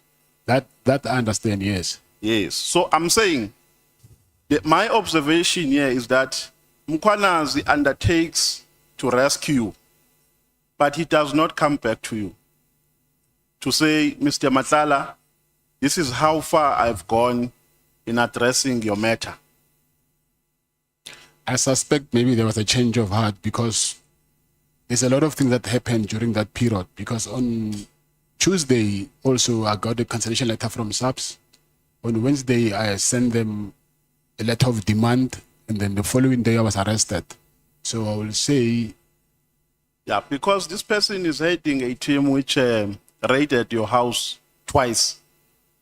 And even after you met him, they still continue to arrest you. Because if he expected a favor from you, he was going to stop his team. He was going to use all the tactics to stop the arrest against you. But because in my assertion and in my proposition, which I'm putting to you, but because Mkwanazi is still and was investigating you on that day, but you never noticed that, they arrested you. So it might happen that on that day, you gave them what they want. And you didn't notice that. No, I do not agree with that. Yes, you can continue. On what basis are you not agreeing? Like I said before, he asked me to convince this guy to withdraw charges. If I succeeded and that guy really withdrew charges, so was he going to say, no, tell him to reinstate the charges? I was investigating you. Let me move on, Mr. Matlala, because I'm trying to save my time. When you were responding to a question here, you said you are honest. I think you were addressing the chair because you were requested to be honest. So I want you to be honest when you respond to this question. Did you kidnap Jerry? No. Are you a loan shark? No. When you borrow people money, or let's talk about Jerry. When you borrowed him money, what were the terms? They were not terms. No, but you can't just give money to a person and say you can bring it back at any time. At least there must be terms to say, during this period, my money must be back. Friends don't do that. I can even tell you that whenever you have it, you'll give it to me. Pardon? Friends don't do that. I can So you even, just give money? Yes. And they will bring it back when they like? Yes. Oh, okay. So at the time when Jerry disappeared, you said he was owing you how much? I'm estimating at 100 and something maybe. 100 and something. Yes. Okay. Now, let's go to Minister Cele. You are saying on a statement that we were using yesterday, you are saying on paragraph, on page 120, you say, open quote, my arrest on the charge is a direct consequence of my refusal to continue being extorted and manipulated. Now, before this question, who else extorted you besides Cele and Mokgotsi? Because in your statement, the people that you pointed out to have given money is Cele and Mokgotsi. Yes. Who else? Yeah, it's only them. It's only them. Yes. Now, this statement, if what you are saying is anything to go by, means that the reason why you are here today, you have been arrested, is because you stopped giving them money. Is that what you are meaning? One of the reasons. Yes, but I'm saying in terms of this sentence, Yes. it doesn't say one of the reasons. This sentence says, my arrest on this charge is a direct consequence of my refusal to continue being extorted and manipulated. Now, the following question is, so Mr. Cele influenced your arrest and Brown Mokgotsi? Not Brown Mokgotsi. Mr. Cele. I suspect him, not Brown Mokgotsi. Yes. Now, how do you suspect he influenced it? The timing of my arrest and me not ignoring his calls. No, but I'm asking, how can he do it? How can he practically do it? At least you have a leverage because you have worked with to a particular extent. You have worked with him. You are alleging that he made calls to Dumisani Khumalo. So you know his links, you know his network. Now, in terms of your suspicion, how can he influence your arrest? The same way he influenced them to stop my harassment. So he can use the same connection. Of course. Okay. Now, Mr. Cele gives an instruction to Khumalo that they must withdraw charges. And you went, in terms of of what you are alleging here in your statement, you went straight from Durban to Pretoria, and then you are saying here, open quote, you were given your guns without any fuss. So did that intervention by Mr. Cele satisfy you at that stage? Yes, it did. You were satisfied? Yes. So that is why you never took the matter further, correct? Yes. Now, we are saying that part of the items that were taken from your house, the cell phone, watches, etc., etc. Now, the question is, why do you get satisfied with only getting guns when all the items that were taken from your house have not been fully returned to you? It's because I didn't want to start a war. What do you mean you don't want to start a war? Because I have already took them to the High Court, and they told me that I need to withdraw this if I want peace. So, and then I did that. So continuing now, said I want these things, so I will be opening a can of worms. You see where my problem is, Mr. Matlala? Yes. Is that you don't mention the issue in your conversation with Mr. Cele. You don't mention that your watches, or he must tell Khumalo rather to return your watches and the cell phone. You are only speaking about guns. Why did you not tell Cele that for this matter to be concluded, or for me to be satisfied by your intervention, all the items that were taken in my house, guns, cell phones, watches, must be returned? Must be returned. After meeting Cele, you go to Pretoria, to a police station, You are given guns, you get satisfied, and then it's business as usual. Yes, because they didn't have the bargaining chips. So, guns, cell phones and other items, except guns, they didn't matter. Cell phones, they return them. I think you missed that part. Yes. No. Just leave cell phone. Watches. There are Watches, other yes. items which Yes. you have listed here, except guns. A laptop and watches. Yes. Yes. So watches were not returned, Yes, and a laptop. and the laptop. Yes. Now, do you regard Mokhodzi and Cele as extortionists? I will say I'll regard Brown Mokhodzi as a con artist, and Cele, yes, I will say he's an extortionist. Mokhodzi is what? A con artist. Or a con artist. So Cele is an extortionist. Yes. That is the evidence we are putting before this committee. Yes, that was extortion. Yeah, he extorted you. Yes. Okay.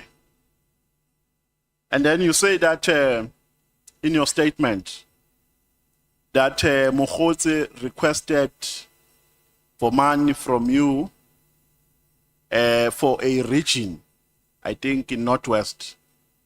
And then you decided not to give Mokhodzi that money because you had no interest in funding his political activities. Am I correct? Yes. But on the 27th, after you rejected Mokhodzi's request, on the 27th of December, you gave money to Mokhodzi. Yes. How much? Before the January 8th money that you gave to him. Yes. How much did you give on the 27th of December? I think it's 38,000, right? I need to go back and check, but I think it's 37, 36 or 37, somewhere there. And you further say that the reason why you were not interested in giving him money is because you were only interested in funding affairs which are related to the minister. Yes. Correct? Yes. Now, was that money related to minister's affairs, the one that you sent to him on the 27th of December? When you say the minister, you're saying the former, are you referring to Minister I Cele don't know or whether he's suspended or he's on leave, but Mr. Mkhunu, Mr. Mkhunu? yeah. Yes. Anything that has to do with Mr. Mkhunu, that's what I was entertaining. That's what you were entertaining. Yes. Now, the money that you gave on the 27th of December, what impression, under which impression did you give that money to Mr. Mokhodzi? I need to check what was that money for, because I made different payments. So for me to answer you, I need to go back and check on that day what was that payment for. Maybe if you can refer me to what page is that payment in? Yeah. Now, there's a question here which has been asked by Honorable Ngola, and he did not reach the level which I want us to reach. He asked you about the Medicare. In fact, let's start from the lease agreement between yourself and Public Works. For which activity was this lease agreement obtained? It was for the trainees that were in the SAPS college. For the trainees. Yes. So it had nothing to do with the health risk contract. No. It had nothing to do. No. Now, we are saying on paragraph 4, in fact, on paragraph 10, page 4, you say you secured a lease agreement with the Department of Public Works. You further say that as far, okay, you are saying you secured it in 2022.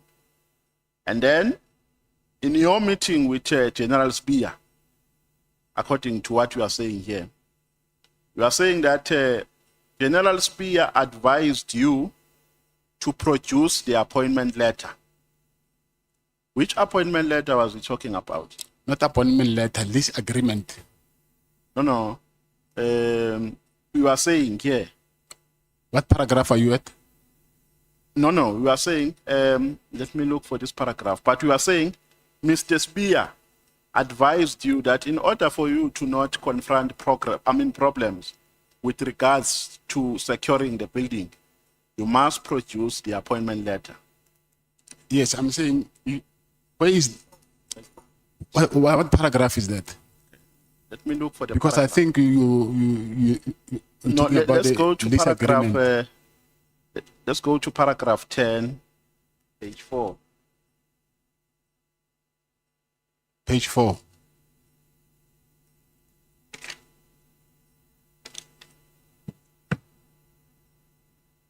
Of the old statement, the one that we were dealing with yesterday. I only have a new one. Pardon? I only have the new statement, but I think it's the same. Or you only have the new one? Yes. Okay. Where you are talking about your meeting with Mr. Sibia under the lease agreement.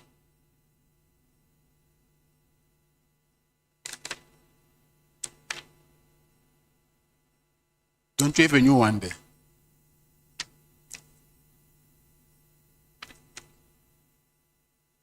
Got a new one. Let's go to paragraph.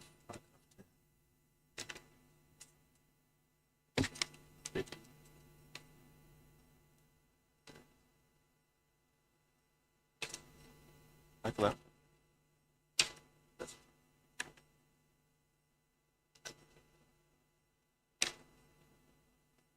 Okay.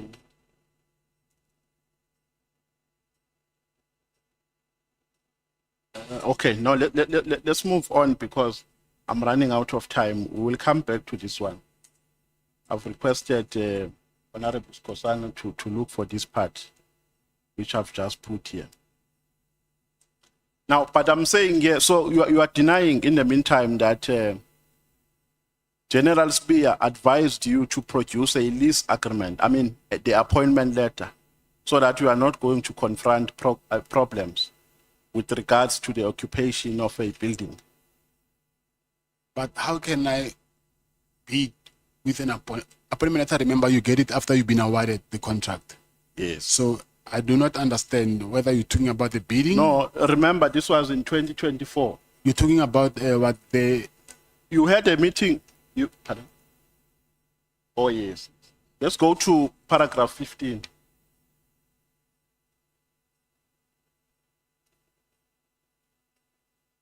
With the new... Yeah, this is what paragraph 15 says. About 1 or 2 months later, I met with Lieutenant General Spear again at his office. At the meeting, Lieutenant General Spear told me that it would not be possible for me to take occupation of the hospital, despite that fact that I'm reading it as it is written here. Despite that fact that I provided proof of 1 award of lease contract from the Department of Public Works. So what is your understanding of what is entailed there? No, it says... Can I read it for you? Yes, you can. It says about 1 or 2 months later, I met General Sibia and at his office, and at the meeting, General Sibia told me that it will be not possible for me to take occupation of the hospital, Yes. despite the fact that I provided proof of the award of the lease contract from the Department of Public Works. So it's a lease contract. Okay. Now, let's go to paragraph 20, page 6 of the old statement. I only have a new one here. Oh, sorry, my apologies if you have the new one. Let me not overly burden you. But the CFO, when he was here, he said your company was underperforming. That is why, and they received complaints in that regard. Are you aware of that? Yes, I'm aware of the complaint, yes. Yes. Was it underperforming? No, it's not. I also have proof here. Was it addressed to you by SAPS officials that your company is underperforming? Yes. How was it addressed? Through email. When was that addressed to you? I think it was addressed in 2024, December. December. Yes. So what issues were they raising in relation to your performance? The medical assessment. Yes. Yes. Yes. So did they give you an opportunity?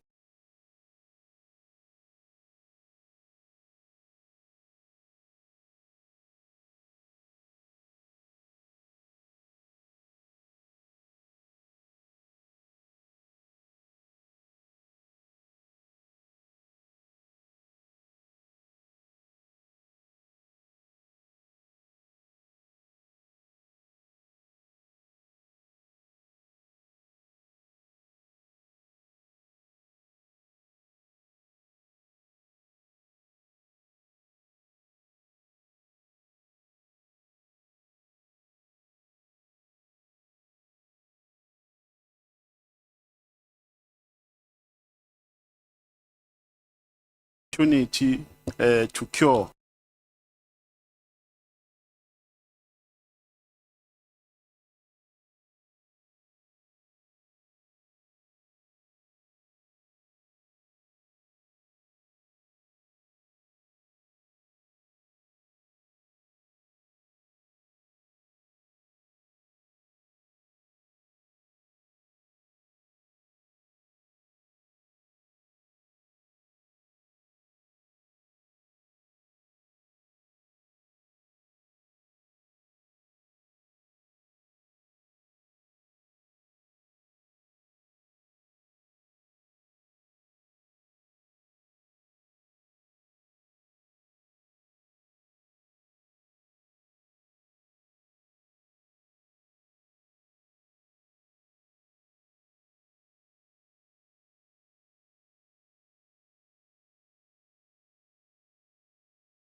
Yes.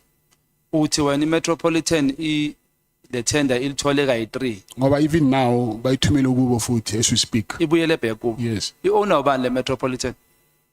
Ngisaba nokukhuluma igama. Ah mfethu. Ngeke bakwenze next usesimex bro ngiyakutshela kungeneki la. Nama ngikhona ugena. Amanye amagama akakhulunywa. Ucreature njengoba ninonke lapha esimex uyakhona ukubona. Ubani? Ucreature.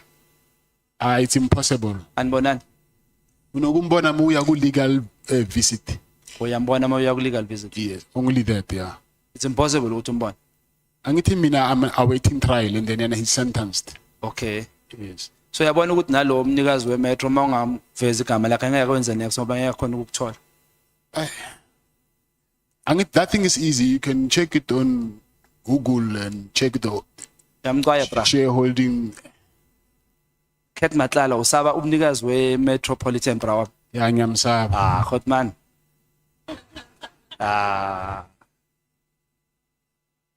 Okay.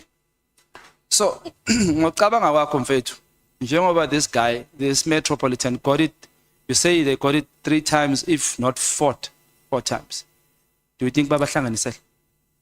Asikhulumele phansi. I think he's the preferred, I will say he's the preferred vendor maybe, but prefer yena. Ukuthi uyithole kanjani, that I don't know. But into engiyibona ukuthi ba prefer yena. Ngoba mengibheka nama amount lawa, they say 360 mara yena bampatale 1.9 billion. Mara Do you think ingamla lena ne? angifuni ukukhuluma ngomuntu lo. Yamqaya Khotman. Yeah. Ngicela ukubona umuntu omsha kanje. So uKhotman ubracele makadaye apartmentini yakho. Uhlale for how many days? Okay, it's different occasions, angithi. akazange kayi-1. How? Maybe uze 3 or 4 times, I don't remember well. Okay. But maybe sometimes ulalega 2 days, sometimes 4 days, kanjalo, so akazange kayi-1. And all this time makaza lapha kwakho uva nefro or uphethe istorho. Yazi uze nefro kayi-1 mara mina angazi ukuthi stock or ifro mara ngizwe ngalo mfana lo washonile ukuthi unomfazi lapha. That day azange ngayi. The day uya wena mawuthi awukho busy uyomchecka bekabambile. Bekafasile. Bengafasanga. Bekayi-1. Udla nje bahleli lapha ya. Angithi angithi lapha kune restaurant phansi and then Yeah. bamlethela ukudla ya. Order from your room service. Yeah. Yonke lento ibhadala uwe. Aphinde acela imali makaceda lapho futhi. Injalo. I have out yo. I have akho. Ukhonelel Nkosi lo othumekayo. Lo othumeka kakhulu lobo mthuma ibattery. Umthemba kangakanani? Angimthembi. Sorry? Angimthembi. Manje khothi manje mawumgaya ikhadi nephini ukuthi ayothenga ibethu umgaya kanjani iphini? Angithi I can control ukuthi asebenzise emalini ngefoni. Oh, amazes. Ngimazisi ngiyazi ukuthi uzosebenzisa imali engaka and then that's it. So wena kahle kahle uyamnika noma ubani umuntu ikhadi lakho awuna stress. Vele kunezinye izinto I can't do them myself. I understand. But why ungamtransfereli mhlambe ke? Le Yini? card. Le card leli momgaya lona. Ulithathe nini le card? Angisakhumbuli. La behleli kuye so or uyeza azolithatha ahamba yothenga bese uyabuya lethe. No ngitho alande ngithe bamdropele lona beliphethe iPA yami actually. Yeah. Ngithe iPA yami amnike ikhadi and then ayothenga and then ayenze. Uyalibuyisa kodwa yena ubuyisela kuwe or ku PA. Yeah. Okay, ibike yakho uthe yini lebova ngayo? Mina bengiva ngevi road mfethu. Imasi lokho nje. Night special Beku GSXR 1000. BMW. Isuzuki ngithi. Suzuki yeah. Okay. So naye uyiride Nkosi. Yeah. Oh okay. So nitibane emabhayikini. Kwenzani? Nitibane kumabhayiki noNkosi. No ngithi ngihlangane naye kuba bomsibi. Mara bekathanda ukuthi akakhulu ngebike ya. Oh okay. But uyathumeka yena ne? Angazi ukuthi moya thumeka nangithi abantu abafani sometimes omunye angamtshela into ukuthi ayenze into angayenzi. Umthumeka yi1. Ngimcela that time ukuthi angizele into le ibattery ya. Oh waviola nti. Ngoba bakathanda angithi bike nama jet ski into eyi1. Yeah. Do you have a sister or shade na somebody or relative minister? Swaziland, or was she originally from there? No, KZN. So you don't have any relation ever with some people in Swaziland? No, I don't have. So when you travel to Swaziland now, what were you traveling for? What purpose? I was invited to the king's birthday. Oh, so you know the king? And the queen mother. Yes. But I was invited by the queen mother. Oh, so you know the queen mother? Yeah, but it was the birthday of the king. But I went there through the queen mother? Yes. You were a guest of a queen mother? Yes. So this ID that has got your picture and the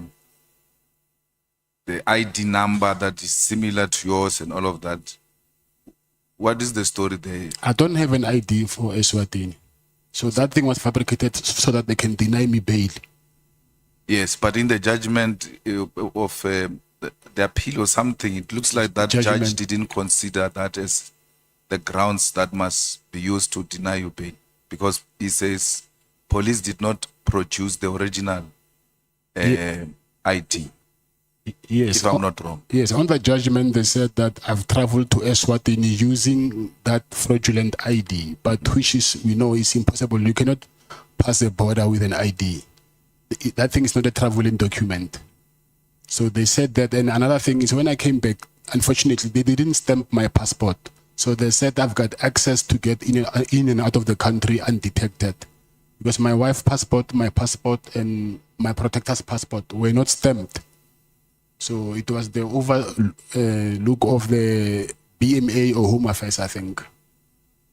Why did you resign from Medicare? It's because of the allegations that were surrounding me at that time. They said they didn't know by then that she's my sister. They said I gave him a contract to a slay queen. And then also there was these allegations about me, which I did not think that it will be a good image for the company. So I just thought by then, let me just resign and put someone until I clear my name. So why didn't you also put your shares in a blind trust if you didn't want to damage the image of the company? Yes, that's what I did. The shares, that's why I said I still hold the shares.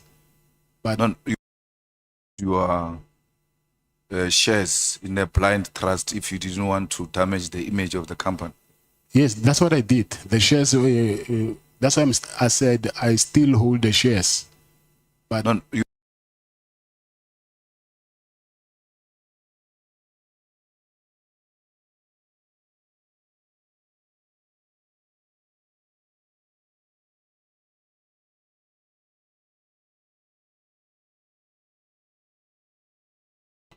I was just avoiding me being the director of the company.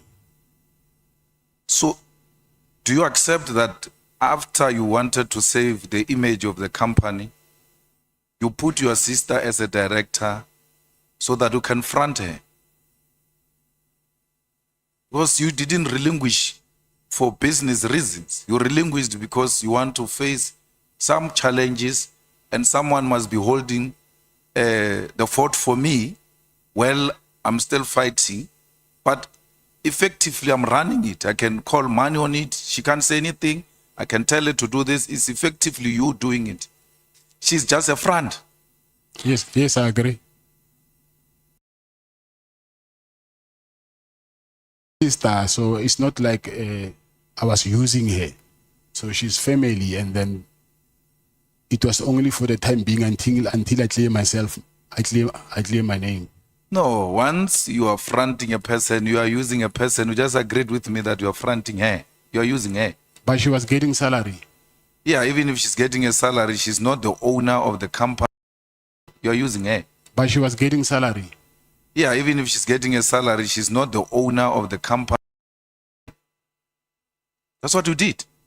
And in the empowerment of women, it defeats the whole purpose, because if she walks around with the image of a person who has got a tender of 360 million and therefore does not need any kind of empowerment or an assistance because she's got all this tender to herself.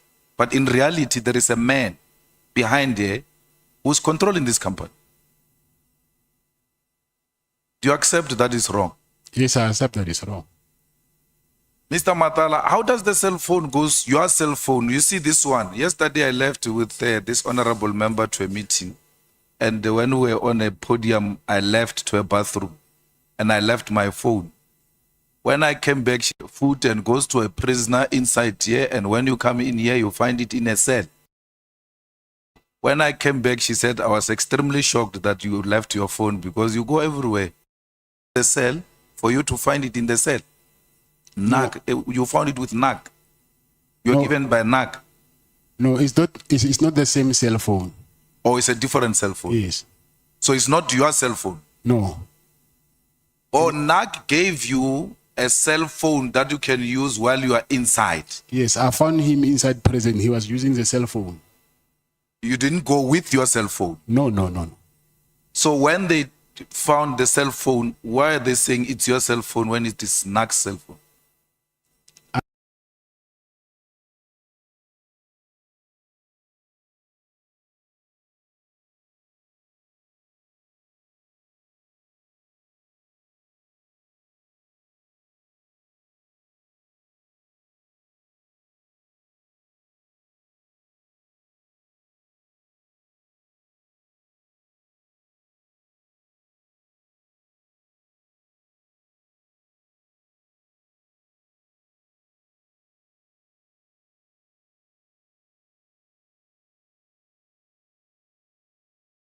saying I got the cell phone from him, but because they found it on me, you know, if I was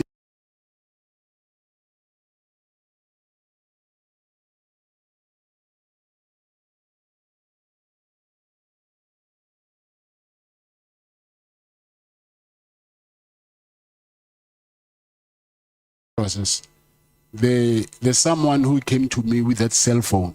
Because, you know, in prison, a cell phone is like a public phone. You'll find 3 people using the same cell phone. So, someone said, hey, check.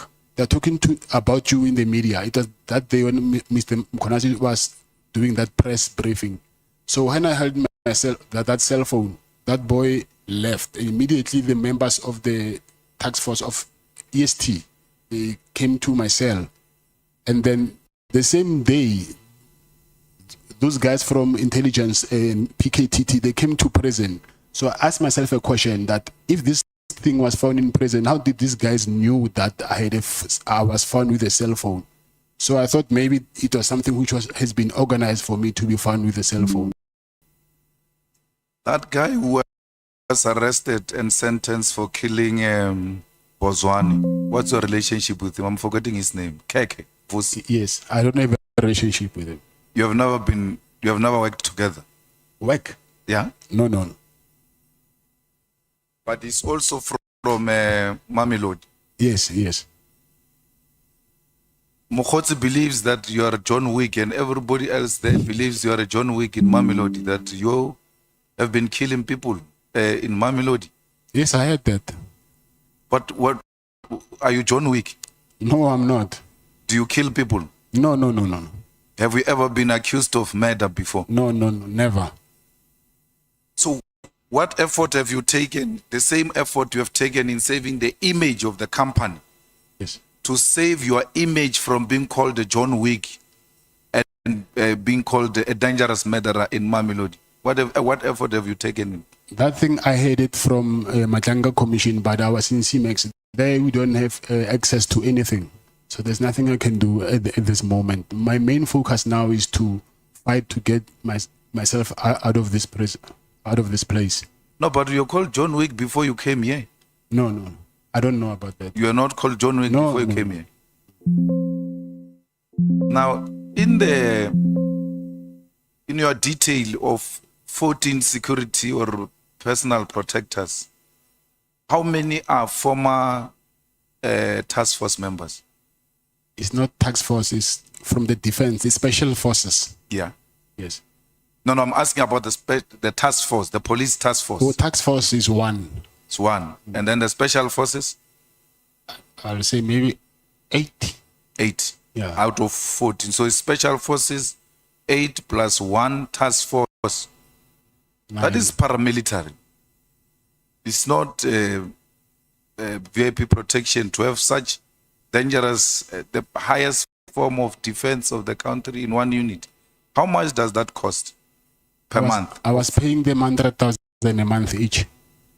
Yeah. So what is your personal security detail budget per month? Because remember, it's food, it's petrol, it's convoy, it's hotels, it's all of that. My budget is 2 million. No, you said the security company makes 2 million. You can't budget 2 million. So the whole 2 million, when it gets in, it goes to those people. Yes, but I don't have one company. Oh, so you source from different companies to maintain that lifestyle. I've got a message. You know, Jerry's mom called me and asked me that I must ask you to return her son because she believes very strongly that you kidnapped her son. Yes.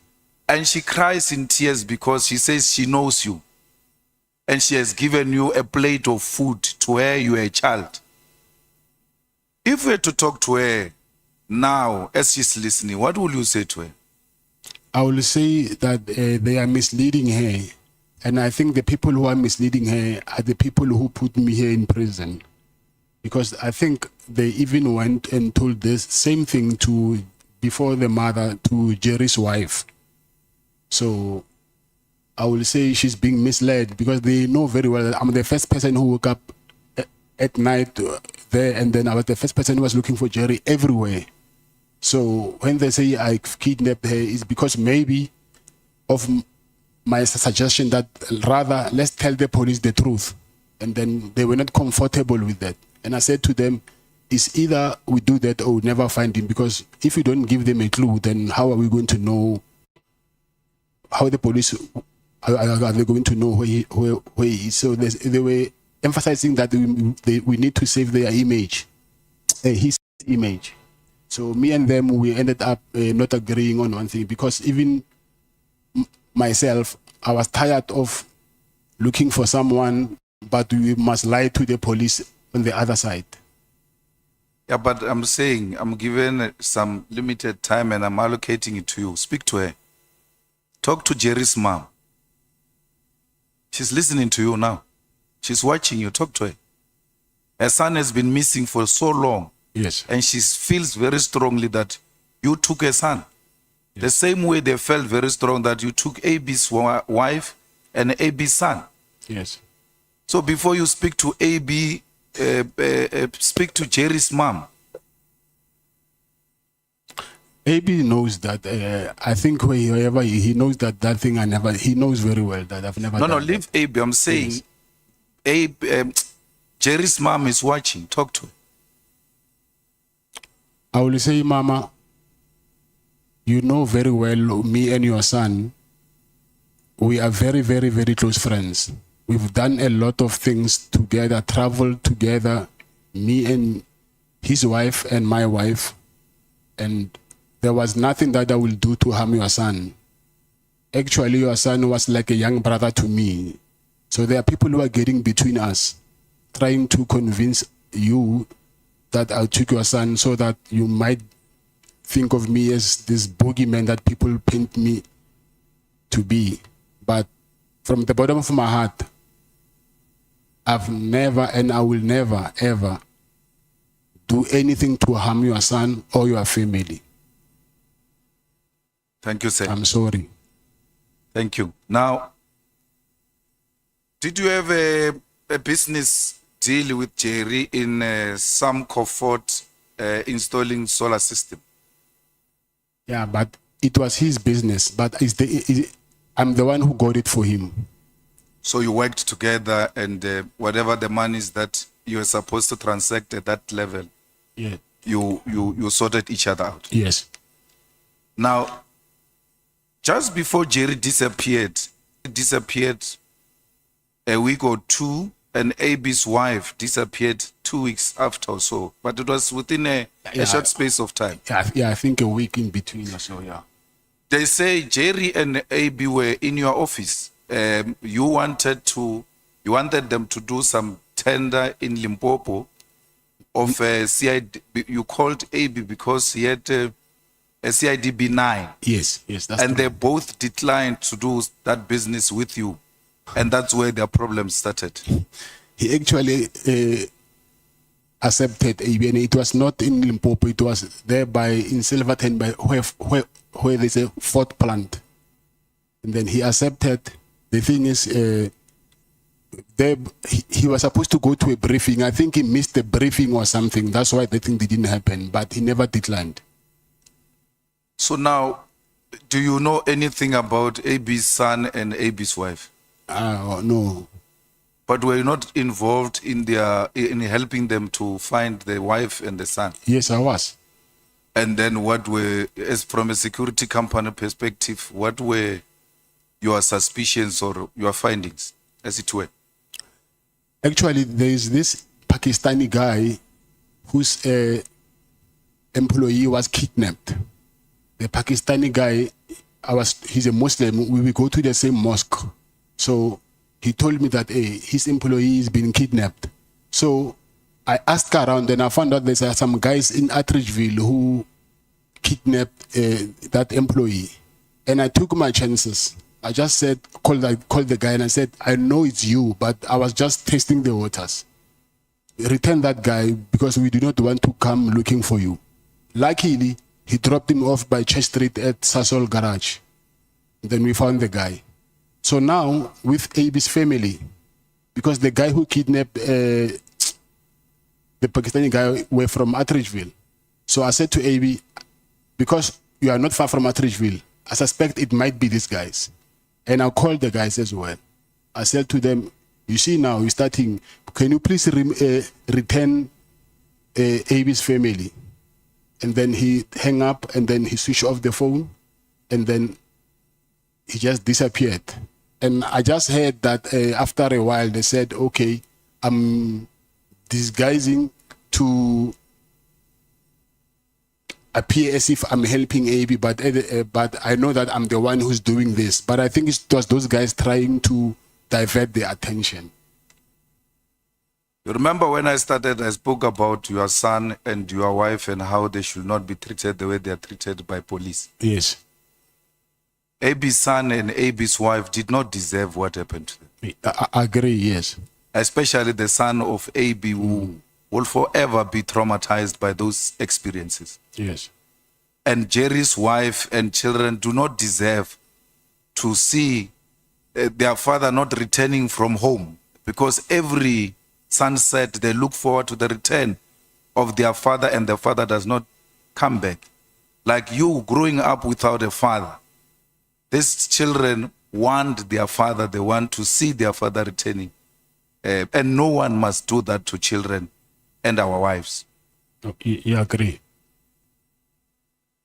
With your security experience, do you think Jerry is still alive? I mean, those kidnapping people, if they kidnap you to extort money, for you to give them money, a ransom and all of that, but once they keep you for too long, you become an expense to them, because they have to feed you, they have to, if you are sick, medication, accommodation and all of that. Why would they keep you this long when they know that there's actually nothing coming forward? Do you think Jerry is still alive? Not do you know. With your own security experience and your instinct as a friend who says to the mother of Jerry, this was like my younger brother. Something in you should tell you that this guy is no longer there or is still there. Honestly, I agree with you. At some point, he will end up being a liability to his abductors. So I don't think also myself by now that if he's alive, then what are they gaining for keeping him so long and then spending money on him, but they're not getting anything in return?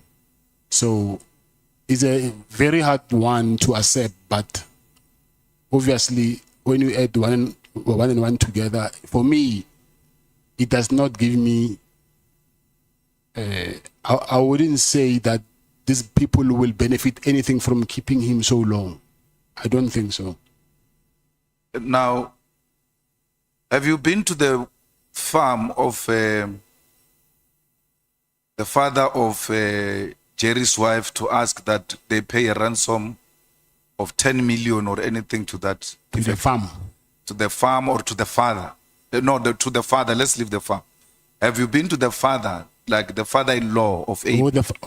Jerry's father-in-law. Yeah. I mean, Jerry's father-in-law. Yeah. Have you been there and asked that they pay some ransom to these people? No, I've been there, but not to say to pay ransom. Yeah, but what were the discussion between you and the father-in-law? Because the story now is Jerry has kidnapped himself because he wants to extort 10 million from the father-in-law.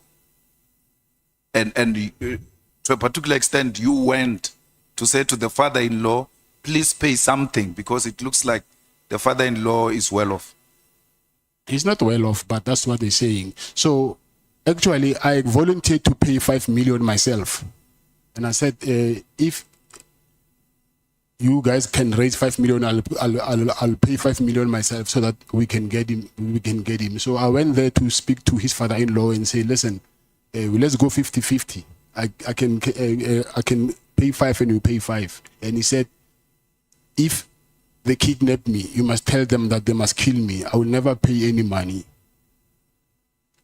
Speak to the Jerry's kidnappers, your younger brother, and plead with them. For sure they are listening. They knew we were coming to speak to you. If you're to speak to their conscience, what were you going to say? I will say, what we need now is closure. So whether they have them, they must just release him because he's diabetic.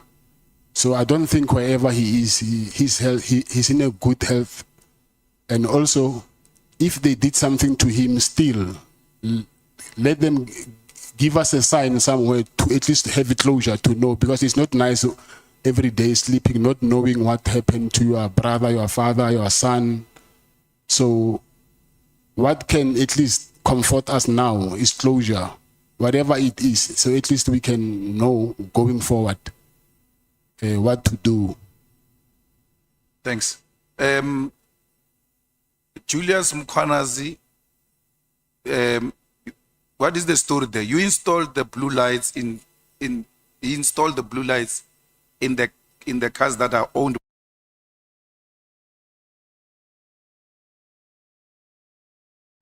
Julius Mkwanazi,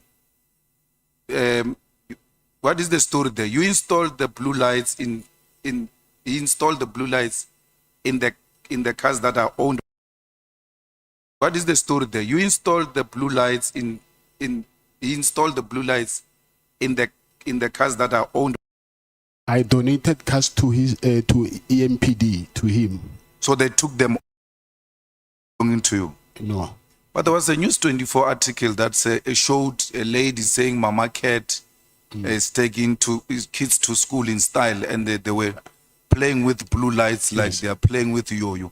Yes, I'm divorced with my first wife, so I was not in relationship with my first wife. And Mama Cat is the media saying that. It's not her saying Mama Cat. So she's living her life, and then I don't even, and those are not my cars. So my cars are BMWs. I think everybody knows. I use BMWs. So she's got cars also with blue lights, without your involvement. She don't have cars. Maybe she sourced a security company, or what she did, I don't know. Because me and her, we don't have that relationship anymore. We divorced. What is your relationship with Julius Mkwanazi? Julius Mkwanazi, I will say, he was a friend. Oh, so you donated because you had a friend who was in the position of authority? No, it's because I proposed to him when he was an operations manager that, listen, I want to donate the cars, but with conditions that we do brand awareness, and then I will also send proposal to... Protected by you? No, not by me. I went there when it was only once. It was when it was state of the city address. It was only once. Yeah, but you went to fetch the mayor of the DA with your cars. Yes. And they had blue lights. I don't know if they put blue lights on because I was not there. Was it not your protection that was driving the cars? Yeah, on that day? They came as backup. She had her own cars, so they only came. She needed backup. Or the DA mayor needed a backup from you? Yes. How does she need a backup from you when the Metro Police there is even as some sort of a task force? Yeah, sort of. I think Mkwanazi convinced them that my guys are special forces. Okay. That recording we had about it in the thing there, do you say it's not legitimate? No, it's not. It's not. I even have proof of what happened. So you never gave Sibia money? No, never. You never said Sibia is a criminal? You stop speaking. But what if I'm taking a time? We pass the microphone to Honorable Matthys. I'm on, Chief. I'm in charge. No. Yes, I'm the one who is running the meeting. But I'm in charge. Yeah. I'm the one who is running the meeting. I want to hear her speak. Honorable Matthys, this your is time. our arrangement. We won. Honorable Matthys, is your time. I see you speaking. Okay, Thanks. thank you. Now, She's fronting, Chair. She's fronting. What? I didn't hear that. No, the person who's saying you're fronting, they will never even speak in the presence of their president. You see now what you did to me, Chair. So, the meeting with Mkwanazi, if we're to go to Lieutenant General Senona, will he give us or give you a confirmatory affidavit that you actually brought back the report from the guy who was tortured? Because you said you didn't go back to Mkwana's. You actually told Snona that the guy has declined. Yes. Is Snona, the head of works in KZN, prepared to depose an affidavit to this committee, confirming that you gave him that feedback, and also confirming that he was part of the meeting where Mkwanazi made those kind of requests to you? I think he will, but I've never spoke with him since I'm here, so I need to contact him, but I think he will. So why would Mkwanazi think that you are the best person to talk to people who are accusing him of torture? Because he didn't know your relationship with those people. Yes, because of he found out that me and the guy, we are in the same estate. So he asked me first that if I know the guy in this estate, because he heard that I'm from Midstream as well. So, and it was Minister Begitele who arranged a meeting. Yes. And Minister Begitele is the one who said Mkwanazi can make these problems go away that you are confronted with. Yes. And to that effect, then arranged a meeting. When he arranged a meeting, were you present like the time he was calling Kumalo? No, I was not. And so how did Minister Kele know about your penthouse? You are meeting for the first time. He doesn't know you and Yes, all of that.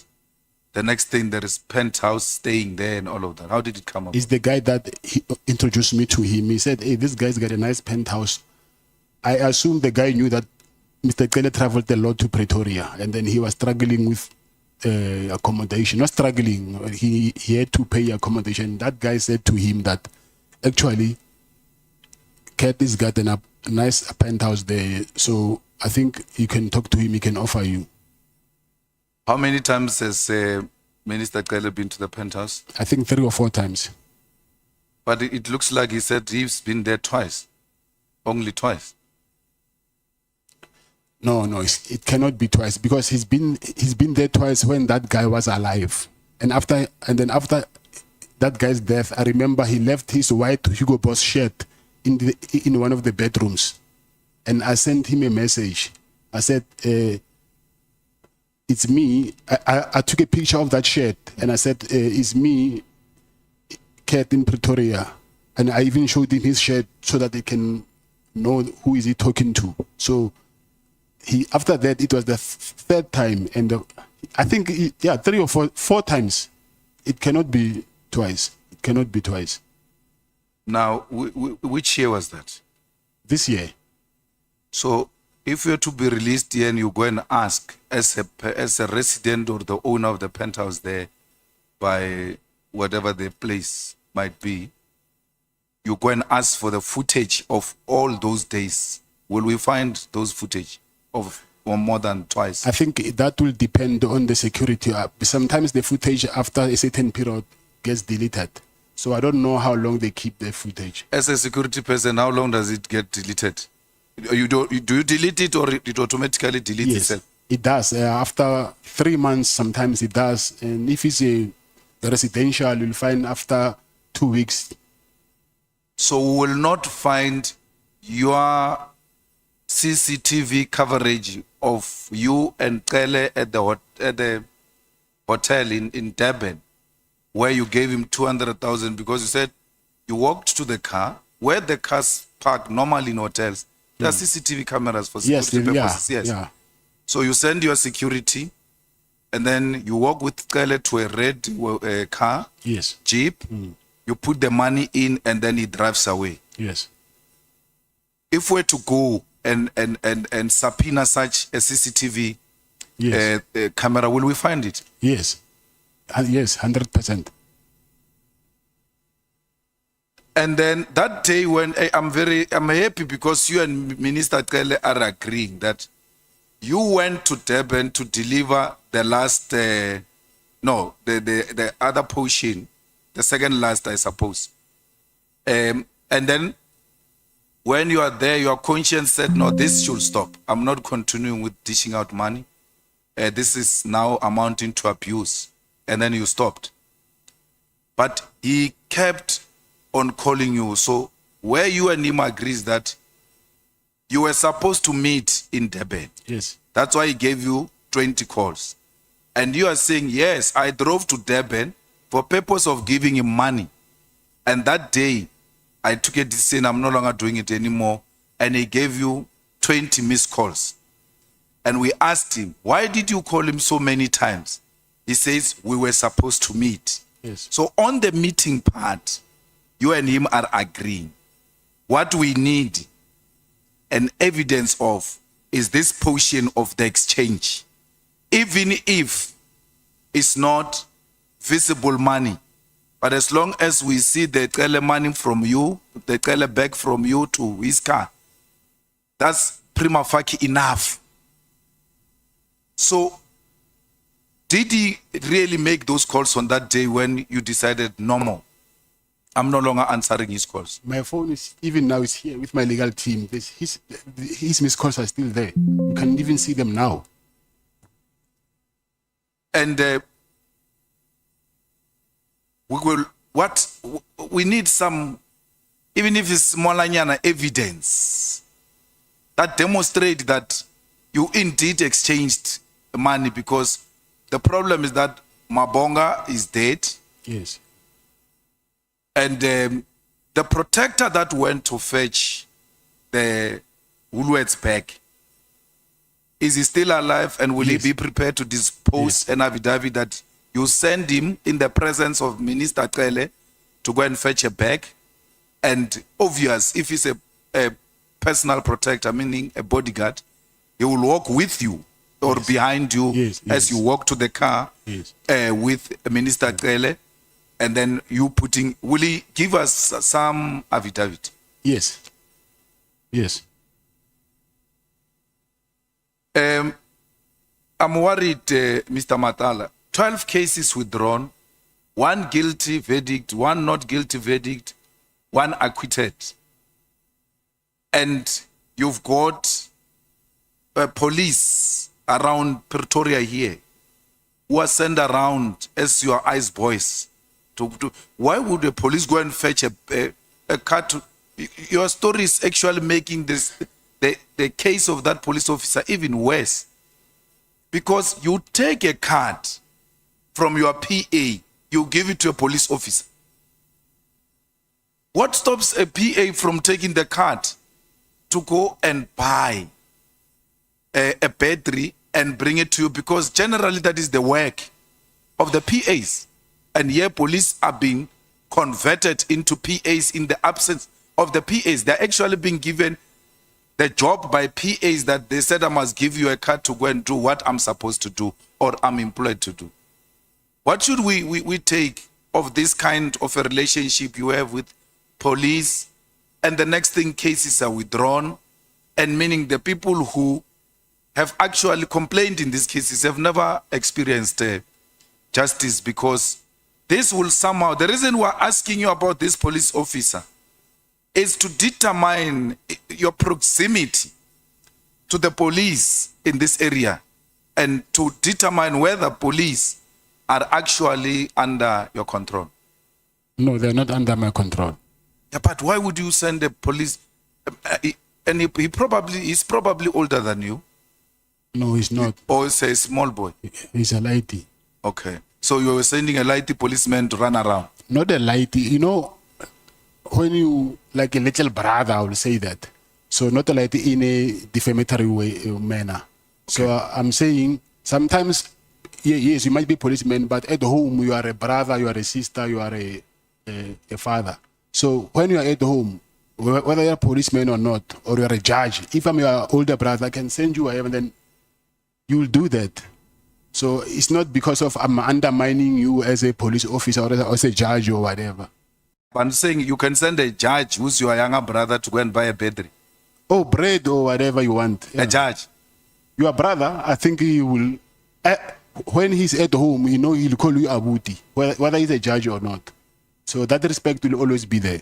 Thank you. Thank you, Mr. Matlala. I want my sister to have an opportunity to speak to Kat, even if it's not too long. Let's go. Thank you, Mr. Matlala. Just quickly, this thing of your lifestyle is quite bothering, right? So you have, what is it, like 14 guards? You have 14 guards, personal security. Yes. So President has said the expense that just comes with that. You said you've got like about 2 million that you generate from one of your security companies, but you also have other businesses. Your lifestyle is large. It's large. It's large. 14 guards a day going around. Just talk about the guards. Then you said you got 9 kids. I'm assuming most of them, if they're still at school, they all go into private school. I'm sure you live in a very huge flash. I'm just talking your lifestyle alone. Does not quantify the amount of income you're saying that you received from your legitimate businesses. So I don't think, and maybe you must talk to it, is that one of your best friends, you've said, is a producer of drugs. How is it that you're not part No, of I'm not. selling drugs when your best friend is that? You've just spoken to his mother. His mother has even said he's given you a plate of food. How are you supporting your lifestyle? With my businesses. But there is proof in my bank statements where the money, you can trace where the money comes from. It's not like it's a cash deposit from private people. So you can see that it's this company and then there's an invoice. So you can trace where the money comes from. So you'll be open to having a SIU investigation into your lifestyle to match. They're doing it now as we speak. Okay, so I guess we'll have to wait for that to come. This is also bothering me. So when you're going through passport, do you have special treatment? Because how is it that when you're going through border control, you don't know that passports are not stamped? It's not possible. I'm saying it's an oversight. No, it can't be. There's no way you're there by the passport control. So do you go to passport control or do you sit in the car and you have handlers go through, stamp the passports and then they go through? Because you're there at border control. You sit there and you see, like, you'd know that your passport is not stamped. So, but it's not only my passport. I can, So that's why I'm asking. yeah. Did you personally go through border control Yes. or did you have handlers do it for you and you were standing on the side? The car will park next to the office and then they'll want to see. Obviously, I'm inside the car and then the BG will take all our passports and then the authority will come and then they want to see our faces first before they can compare with the passports. So they do that. So what happened, I really don't know. On both sides, both the South African border Yes. side and the Lesotho border side. No, both it's of them only, just didn't. they've noticed it on the 19th when I went to Eswatini. And when I came back, it does not show me coming back to South Africa. From whose So- side? Exiting or entering? Because you have to get to. Entering South Africa. I've never seen that. They stamp. And I don't think which border did you use? Because I don't think you do it through. Oshuk. And then this John Wick reputation that President was talking about.